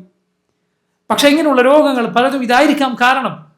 ചെറിയ കുട്ടികൾ, അതുപോലെ വലിയ നല്ല ഉഷാറുണ്ടായിരുന്ന ആളുകൾ, ഊർജ്ജസ്വലരായിരുന്ന ആളുകൾ, അവരെ ഇതുപോലുള്ള കാര്യങ്ങൾ ബാധിച്ചേക്കും. അള്ളാഹുവിൻ്റെ റസൂൽ സല്ലല്ലാഹു അലൈഹി വസല്ലമയുടെ കാലത്ത് സഹാബിമാരിൽ ഒരാൾ, നല്ല വെളുത്ത നിറമുള്ള ഒരാൾ ഒരു കുളിക്കടവിൽ കുളിക്കുകയായിരുന്നു. മറ്റൊരു സഹാബി അതിലൂടെ കടന്നു വന്നു. അദ്ദേഹം പറഞ്ഞു, ഇതുപോലെ ഭംഗിയുള്ള ഒരാളെ ഞാൻ വേറെ കണ്ടിട്ടില്ല, സ്ത്രീകളുടെ ശരീരം പോലെ ഭംഗിയുണ്ട് എന്ന് പറഞ്ഞു. അദ്ദേഹം അവിടെ വീണു. ഈ പറയപ്പെട്ട സഹാബി കുളിച്ചുകൊണ്ടിരുന്ന ആൾ അവിടെ വീണു. നബി സല്ലല്ലാഹു അലൈഹി വസല്ലം ചോദിച്ചു, ഈ കാര്യത്തെക്കുറിച്ച് നിങ്ങൾക്ക് സംശയമുണ്ടോ? അപ്പോൾ പറഞ്ഞു, ഇങ്ങനെ ഒരു സംഭവം ഉണ്ടായിരുന്നു, കുളിച്ചുകൊണ്ടിരിക്കുന്ന ഒരാൾ വന്ന് ഇങ്ങനെ പറഞ്ഞു. നബി സല്ലല്ലാഹു അലൈഹി വസല്ലം ചോദിച്ചു, അലാ മാ യഖ്തുലു അഹദുക്കും അഖാഹ്, നിങ്ങൾ എന്തിനാണ് നിങ്ങളിൽ ഒരാൾ തൻ്റെ സഹോദരനെ കൊന്നുകളയുന്നത്? സവാസ്മയുടെ ചോദ്യമാണ്. നബി പറഞ്ഞു, നിങ്ങളിൽ ഒരാൾ തൻ്റെ സഹോദരനിൽ വല്ല നല്ല കാര്യവും കണ്ടാൽ അവന് വേണ്ടി, ബറക്കത്തിന് വേണ്ടി എന്തുകൊണ്ട് അവൻ പ്രാർത്ഥിക്കുന്നില്ല? അവന് ബറക്കത്ത് ലഭിക്കാൻ അള്ളാഹുവിനോട് ദുആ ചെയ്യുക, ബാറക അല്ലാഹു ഫീക്ക് എന്ന് പറയുക. അല്ലാഹു റബ്ബുൽ ആലമീൻ നമ്മുടെ കണ്ണേറിൽ നിന്ന് മറ്റുള്ളവരെ അതുകൊണ്ട് രക്ഷപ്പെടുത്തിയേക്കും. കണ്ണേറ് ശരിക്കും ഞാൻ എൻ്റെ കണ്ണേറ് തട്ടിക്കോട്ടെ എന്ന് വിചാരിച്ചിട്ട് പറയണമെന്നില്ല, മറിച്ച് അല്ലാതെ സംഭവിച്ചേക്കാം. അതുപോലെ അവനവന് ബാധിക്കാതിരിക്കാൻ, മക്കൾക്ക് ബാധിക്കാതിരിക്കാൻ അള്ളാഹുവിനോട് കാവൽ തേടുക. അങ്ങനെ വല്ലതും സംഭവിച്ചെന്ന് തോന്നിയോ അള്ളാഹുവിനോട് ദുആ ചെയ്യുക, മാറ്റിത്തരാൻ. പരീക്ഷണമാണ്, അള്ളാഹുവിൻ്റെ പ്രതിഫലമുണ്ട്. പരിശുദ്ധ ഖുർആൻ ഓതുക, കയ്യിലൂതുക, ശരീരത്തിൽ തടവുക. അതുപോലെ റസൂലുള്ളാഹി സ്വല്ലല്ലാഹു അലൈഹി വസല്ലം പറഞ്ഞിട്ടുള്ള കണ്ണേർ ബാധിച്ചു എന്ന് തോന്നിയാലുള്ള ഒരു ചികിത്സയുണ്ട്. സല്ലല്ലാഹു അലൈഹി വസല്ലം പറഞ്ഞത് ചില വിവരദോഷികൾ, ആധുനിക ഇതൊക്കെ യോജിക്കുകയില്ല ഇത്തരം ഹദീസുകൾ എന്ന് വിചാരിച്ചവർ ഇതിനെ പരിഹസിക്കുന്നത് കാണാം. സല്ലല്ലാഹു അലൈഹി വസല്ലം സഹീഹായ ഹദീസാണ്. അല്ലാഹുവിൻ്റെ റസൂൽ സല്ലല്ലാഹു അലൈഹി വസല്ലം ഇങ്ങനെ വരെ പറഞ്ഞത് കാണാം, വൈദസ്തുഗ്സിൽതും ഫഗ്സിലു, നിങ്ങളോട് വല്ലവരും കഴുകിത്തരാൻ ആവശ്യപ്പെട്ടാൽ നിങ്ങൾ കഴുകി കൊടുക്കുക എന്ന് പറഞ്ഞാൽ, ഈ സഹാബി ഉണ്ടല്ലോ, ഈ രണ്ട് സഹാബിമാർ ഇന്നയാളുടെ കണ്ണേറാണ് ബാധിച്ചത് എന്ന് നബി സല്ലല്ലാഹു അലൈഹി വസല്ലം മനസ്സിലായപ്പോൾ നബി അദ്ദേഹത്തോട് പറഞ്ഞു, നിന്റെ ശരീരത്തിലെ വുദു ചെയ്യുന്ന ഭാഗങ്ങളും കാലിൻ്റെ മുകളിലുള്ള ഭാഗങ്ങളുമൊക്കെ കഴുകി വെള്ളമെടുക്കുക എന്ന് പറഞ്ഞു. എന്നിട്ട് ഇദ്ദേഹത്തിൻ്റെ കണ്ണേറ് ബാധിക്കപ്പെട്ട ആളുകളുടെ തലയിലൂടെ അത് ഒഴിച്ചു. അപ്പോൾ അദ്ദേഹത്തിന് ശിഫ ഉണ്ടായി. റസൂലുള്ളാഹി സ്വല്ലല്ലാഹു അലൈഹി വസല്ലം പറഞ്ഞാണ്. അതുകൊണ്ട് നമ്മളോട് ആരോടെങ്കിലും പറയാൻ എൻ്റെ കണ്ണേറ് ബാധിച്ചു എന്ന് സംശയമുണ്ട്, അല്ലെങ്കിൽ കുറച്ച് ആളുകളോട് പറയാം എങ്കിൽ ഇങ്ങനെ വുദൂഇൻ്റെ അവയവങ്ങൾ, അല്ലെങ്കിൽ ഏറ്റവും ചുരുങ്ങിയത് മുഖവും കൈകളും കാലുകളുമോ എങ്കിലും കഴുകിയ വെള്ളമെടുത്ത് കൊടുത്ത് അത് ഈ ആളുടെ തലയിലൂടെ ഒഴിച്ചാൽ അത് കണ്ണേറിന് ശമനമാകുമെന്ന് ആര് പറഞ്ഞതാണ്? മുഹമ്മദ് സല്ലല്ലാഹു അലൈഹി വസല്ലം പറഞ്ഞു. അല്ലാഹുവിൻ്റെ റസൂൽ സല്ലല്ലാഹു അലൈഹി വസല്ലം. കാരണം അള്ളാഹു അതിൽ ഷിഫ നിശ്ചയിച്ചിട്ടുണ്ട്. അള്ളാഹു അതിൽ കണ്ണേറ് നിശ്ചയിച്ച റബ്ബ് ഇതിൽ ഷിഫാവും നിശ്ചയിച്ചിട്ടുണ്ട്. അറബികളെ കുറിച്ച് പറഞ്ഞു കേൾക്കാം. അവർക്ക് അങ്ങനെ ആരെങ്കിലും സംശയമുണ്ട് എങ്കിൽ അവരെന്ത് ചെയ്യും? അത്രേ പഴയ കാലത്ത് അങ്ങനെ ആരെങ്കിലും സംശയം ഉണ്ട് അവരെ ഭക്ഷണത്തിന് വിളിക്കും എന്ന്. നേർക്കേറെ ചോദിച്ചാൽ പ്രയാസമാണെന്ന് വിചാരിച്ചു. എന്നിട്ട് കൈ കഴുകാൻ വേണ്ടി മെല്ലെ വെള്ളം ഒഴിച്ചു കൊടുക്കും. അത് താഴെ പാത്രത്തിൽ കിട്ടിയ ആ വെള്ളം ശരീരത്തിലൂടെ ഒഴിക്കും എന്നാണ്. അവർക്ക് പ്രയാസമാകണ്ട എന്ന് വിചാരിച്ചിട്ട് ചെയ്യുന്നതാണ്. നബി സല്ലല്ലാഹു അലൈഹി വസല്ലം പറഞ്ഞ കാര്യമാണ്. ഇത് അന്ധവിശ്വാസമോ മോശമായ ചികിത്സയോ മറ്റോ ഒന്നുമല്ല. മുഹമ്മദ് സല്ലല്ലാഹു അലൈഹി വസല്ലം ഹദീസിൽ വന്ന കാര്യമാണ്. നമുക്കറിയില്ല, ഇങ്ങനെ ആരെയും സംശയമൊന്നുമില്ല, ശരി, ഒന്നും ചെയ്യേണ്ടതില്ല. അള്ളാഹുവിനോട് ദുആ ചെയ്യുക, പരിശുദ്ധ ഖുർആൻ ഓതുക, കയ്യിലൂതി ശരീരത്തിൽ തടവുക. ഇസ്ലാമിൽ ഉള്ള വിശ്വാസമേതോ അതാണ് ശരിയായ വിശ്വാസം. ഇസ്ലാമിൽ ഖുർആനിൻ്റെയും സുന്നത്തിൻ്റെയും പിൻബലമില്ലാത്ത വിശ്വാസമേതോ അതാണ് അന്ധവിശ്വാസം. ഖുർആനിൻ്റെയും സുന്നത്തിൻ്റെയും പിൻബലമില്ലാത്തൊരു കാര്യം ഒരു വിശ്വാസം ഒരാൾ കൊണ്ടുവന്നാൽ അത് അന്ധവിശ്വാസമാണ്. നമ്മെ സംബന്ധിച്ചിടത്തോളം അന്ധവിശ്വാസത്തിൻ്റെ മാനദണ്ഡം എന്താണ്? ഓരോരുത്തരുടെ ബുദ്ധിയല്ല. കാരണം ബുദ്ധി അത് ആപേക്ഷികമാണ്. ഒരാളുടെ ബുദ്ധിയല്ല മറ്റേ ആൾക്ക് ഉണ്ടാവുക, ഒരാളുടെ ബുദ്ധിയല്ല മറ്റൊരാൾക്ക്. ആരുടെ ബുദ്ധിക്കനുസരിച്ച് തീരുമാനിക്കും ശരിയായ വിശ്വാസവും തെറ്റായ വിശ്വാസവും. ചിലർ പറയുന്നു ഖബറിലെ രക്ഷയും ശിക്ഷയൊക്കെ അന്ധവിശ്വാസമാണ്. ചിലർക്ക് സ്വർഗവും നരകവും തന്നെ അന്ധവിശ്വാസമാണ്. ചിലർക്ക് റബ്ബുണ്ടെന്ന് പറഞ്ഞാൽ തന്നെ അന്ധവിശ്വാസമാണ്. നീ എങ്ങനെ അവൻ്റെ അന്ധവിശ്വാസവും ശരിയായ വിശ്വാസം വേർതിരിച്ചു കൊടുക്കും? എങ്ങനെ വേർതിരിച്ചു കൊടുക്കും? നമ്മെ സംബന്ധിച്ചിടത്തോളം കിതാബും സുന്നത്തും, ഖുർആനും സുന്നത്തുമാണ് അന്ധവിശ്വാസവും ശരിയായ വിശ്വാസവും വേർതിരിക്കാനുള്ള മാനദണ്ഡം. മുഹമ്മദ് സല്ലല്ലാഹു അലൈഹി വസല്ലം പറഞ്ഞ കാര്യത്തെ സുബ്ഹാനല്ലാഹ് ഒരിക്കലും അന്ധവിശ്വാസം എന്ന് പറഞ്ഞുകൂടാ. അതുപോലെ ഇതിൽ അതിരുവിടുന്ന ആളുകളുണ്ട്, സംശയമില്ലത്. എന്ത് സംഭവിച്ചാലും അത് കണ്ണേറായിരിക്കും, മറ്റയാളുടെ കണ്ണേറായിരിക്കും, ഇത് കണ്ണേറായിരിക്കും. അങ്ങനെ നീ വസ്വാസം നടക്കേണ്ട ആവശ്യമില്ല. കണ്ണേറോ സിഹറോ ഏത് കാര്യമാകട്ടെ അള്ളാഹു ഉദ്ദേശിച്ചാലല്ലാതെ അത് ബാധിക്കുകയില്ല എന്നാണ് നീ വിശ്വസിക്കേണ്ടത്. അതുകൊണ്ട് അള്ളാഹുവിൽ അഭയം തേടുക, അള്ളാഹുവിനോട് ദുആ ചെയ്യുക, അള്ളാഹുവിലേക്ക് തിരിച്ചു പോവുക. ഇതിൻ്റെ അധികാറുകൾ, നിസ്കാരം പോലുള്ള കാര്യങ്ങൾ ശ്രദ്ധിക്കുക. പിശാചിൻ്റെ പ്രവർത്തനങ്ങളിൽ നിന്ന് മാറി നിൽക്കുക. സംഗീതവും സിനിമയും അതുപോലുള്ള വൃത്തികേടുകളും ഹറാമിലേക്കുള്ള നോട്ടവും എല്ലാം അള്ളാഹുവിൻ്റെ കാവലിൽ നിന്ന് നിന്നെ പുറത്താക്കി കളയും. ശൈത്താൻ്റെ കെണിയിലേക്ക് നിന്നെ എളുപ്പത്തിൽ അടുപ്പിച്ചു കളയും. അതുകൊണ്ട് തിന്മകളെ സൂക്ഷിക്കുക. തിന്മകളാണ് യഥാർത്ഥത്തിൽ അപകടങ്ങൾക്കെല്ലാമുള്ള യഥാർത്ഥ കാരണം എന്ന് പറയുന്നത്. ഈ അപകടം അത് ഉള്ള അപകടമാണ് എന്നതിനുള്ള തെളിവുകളിൽ ഒന്നാണ് ഈ ആയത്ത്. യാഖൂബ് അലൈഹിസ്സലാം മക്കളോട് പറഞ്ഞ് എല്ലാവരും കൂടി ഒരേ വഴിയിലൂടെ കയറരുത്, വേറെ വേറെ വഴികളിലൂടെ കയറുക. അതിൽ സൂചനയുണ്ട്, പാഠമുണ്ട്. എന്ത്? നമ്മുടെ കുട്ടികളെ, അതുപോലെ നമ്മുടെ അനുഗ്രഹങ്ങളെ, നിഅമത്തുകളെ അവരെ എല്ലാവരുടെ മുന്നിലും പ്രദർശിപ്പിക്കുക, കാണിച്ചു കൊടുക്കുക എന്നത് നല്ല കാര്യമല്ല എന്ന്. ഇത് സുബ്ഹാനല്ലാഹ് ആളുകൾ ഇതറിയാത്തതുകൊണ്ട് എന്തും ജനങ്ങൾക്ക് മുന്നിൽ പ്രദർശിപ്പിക്കാൻ നടക്കണം. എന്ത് നിഅമത്തും ആളുകൾക്ക് മുന്നിൽ ഒന്നാകെ പ്രദർശിപ്പിക്കാൻ നടക്കണം, നല്ല കാര്യമല്ല. ഈ രഹസ്യങ്ങൾ മറച്ചു വെക്കാൻ, മൂടി വെക്കാൻ ശ്രമിക്കുക. ഈ ഫഖർ, പൊങ്ങച്ചം, അതൊരിക്കലും നല്ലതല്ല. റസൂലുള്ളാഹി സ്വല്ലല്ലാഹു അലൈഹി വസല്ലം പറഞ്ഞു, അള്ളാഹു നിങ്ങളോട് കൽപ്പിച്ചിരിക്കുന്നു എന്ത്? അൻ തവാദഉ, നിങ്ങൾ വിനയം കാണിക്കാൻ. ഹത്താ ലാ യഫ്ഖറ അഹദുൻ അലാ അഹദ് വലാ യബ്ഗി അഹദുൻ അലാ അഹദ്. സുബ്ഹാനല്ലാഹ്. നബി സ്വല്ലല്ലാഹു അലൈഹി വസല്ലം വാക്ക് നോക്കൂ. ശൈഖുൽ ഇസ്ലാം ഇബ്നു തൈമിയ്യ റഹിമഹുല്ലാഹ് അതിനെ മനോഹരമായി വിശദീകരിച്ചത് കാണാം. അള്ളാഹു നിങ്ങളോട് വിനയം കാണിക്കാൻ കൽപ്പിച്ചിരിക്കുന്നു. എത്രത്തോളം? ഒരാളോടും ഫഖർ കാണിക്കരുത്, ബഗി കാണിക്കരുത്. എന്താ ഫഖർ? ഉള്ളത് പറഞ്ഞിട്ടുള്ള പൊങ്ങച്ചാണ് ഫഖർ. അത് ഏത് കാര്യത്തിനുമാകാം. സുബ്ഹാനല്ലാഹ്. ഷെയ്ഖ് അബ്ദുർ റസാഖ് അൽ ബദർ ഹഫിളഹുല്ലാഹ് അദ്ദേഹം ഈ ഹദീസ് വിശദീകരിക്കുന്ന ഒരു സന്ദർഭത്തിൽ ഒരേ ഒരു ഉദാഹരണമാണ് ഈ പറഞ്ഞത്. അദ്ദേഹം പറഞ്ഞത് ഇൽമിൻ്റെ ഉദാഹരണമാണ്. ഇൽമിൻ്റെ ഉദാഹരണം. ഒരാൾ മറ്റൊരാളും ഇൽമു, ദീനിയായ ഇൽമു, അതിൻ്റെ പേരിൽ മറ്റൊരാളുടെ ഫഖർ എടുക്കുക. എന്ത്? ഞാൻ ഇന്ന കിതാബുകളൊക്കെ വായിച്ചിട്ടുണ്ട്, ഞാൻ ഇന്ന പണ്ഡിതന്മാരുടെ മുന്നിലൊക്കെ ഇരുന്നിട്ടുണ്ട്. ചിലപ്പോൾ അത് നേർക്കേറെ പറയണമെന്നില്ല, വ്യംഗ്യമായി പറയാം. ഫഖറിന് വേണ്ടി നീ അങ്ങനെ പറയരുത്. ഇത് ചെയ്യാത്ത, അത് അങ്ങനെ ഇല്ലാത്ത ഒരാളും. കാരണം ഇതല്ല ഇഖ്ലാസ് വേണ്ട കാര്യം, അള്ളാഹ്ക്ക് വേണ്ടി ചെയ്യേണ്ടതാണ്, ആളുകൾ കാണിക്കാനല്ല. രണ്ടാമത്തേത് ബഗി വലാ യബ്ഗി അലാ അഹദുൻ അലാ അഹദ് വലാ യബ്ഗി അഹദുൻ അലാ അഹദ് എന്ന് പറയാം. ഇല്ലാത്തത് പറഞ്ഞ് പൊങ്ങച്ചം കാണിക്കുക. പഠിച്ചിട്ടൊന്നും ഉണ്ടാവില്ല, എന്നാലും വെറുതെ തട്ടിവിടുക. ഇത് ഒരു കാര്യത്തിലും, പണത്തിൻ്റെ കാര്യത്തിലോ ഒന്നിൻ്റെ കാര്യത്തിലും നീ ഇത് ചെയ്യരുത്. നീ ഇല്ലാത്ത ഒരാളോട് അതുണ്ട് ഇതുണ്ട് എന്നിങ്ങനെ പൊങ്ങച്ചം ഫഖർ മനസ്സിൽ വെച്ചുകൊണ്ട് പറഞ്ഞാൽ അള്ളാഹു ഇഷ്ടപ്പെടുകയില്ല. അള്ളാഹു മുഖ്താലിന്, അഹങ്കാരി ഇഷ്ടപ്പെടുക, ഫഖൂറിനെ അള്ളാഹു ഇഷ്ടപ്പെടുകയില്ല. പൊങ്ങച്ചം കാണിക്കരുത്, ഉള്ളത് പറഞ്ഞിട്ട് കാണിക്കരുത്, ഇല്ലാത്തത് പറഞ്ഞ് കാണിക്കാനുള്ള അതിനും അപ്പുറത്താണ്. ഇല്ല എന്നാലും ഇങ്ങനെ പൊങ്ങച്ചം കാണിച്ച് കാണിക്കുക. ഈ പൊങ്ങച്ചം സുബ്ഹാനല്ലാഹ് ഇന്ന് ആളുകളെ വലിയ അപകടങ്ങളിൽ, താങ്ങാൻ സാധിക്കാത്ത പ്രതിസന്ധികളിൽ അവരെ കൊണ്ടെത്തിച്ചത് ഈ പൊങ്ങച്ചമാണ്. ആളുകൾ കാണിക്കുക. സോഷ്യൽ മീഡിയ പറഞ്ഞാൽ അവൻ ആ രാജ്യത്ത് അവിടെ സുഖിക്കുന്നത്, ഇവിടെ സുഖിക്കുന്നത്, അവിടെ പോയി തിന്നുന്നത്, അവിടെ പോയി കിടക്കുന്നത്, ഇതേ കാണാനുള്ളൂ. ഇവനും കാണിക്കണം. കുട്ടികളൊക്കെ ഇങ്ങനെയാണ്. അവൻ്റെ കയ്യിൽ ഏറ്റവും പുതിയ ഇറങ്ങിയ ഫോൺ അതിറങ്ങിയിരിക്കുന്നു, അത് പിടിച്ചിട്ട് അവൻ ഫോട്ടോ എടുത്തിട്ട് സോഷ്യൽ മീഡിയയിൽ പോസ്റ്റ് ചെയ്തിരിക്കുന്നു. അവൻ സ്വിറ്റ്സർലാൻഡിൽ പോയിരിക്കുന്നു, അവിടെ മലമുകളിൽ കയറി ഫോട്ടോ എടുത്തിട്ട് പോസ്റ്റ് ചെയ്തിരിക്കുന്നു. ഇവനും പോകണം. അള്ളാഹു കൊടുത്ത നിഅമത്തൊക്കെ മറന്നു പോയിരിക്കുകയാണ്. അള്ളാഹു നൽകിയ നിഅമത്തുകൾ, അവൻ നൽകിയ ആരോഗ്യം, അവൻ നൽകിയ കണ്ണും കാതും കൽബും മാതാപിതാക്കളും മക്കളും സുഹൃത്തുക്കളും ഇതൊക്കെ അള്ളാഹു നിഅമത്താണ്. ഈമാൻ അള്ളാഹു നൽകിയിരിക്കുന്നു. 5 നേരം നിസ്കരിക്കാനുള്ള തൗഫീഖ് തന്നിരിക്കുന്നു, ഭക്ഷണം തന്നിരിക്കുന്നു. ഇതൊക്കെ മറക്കുന്നു.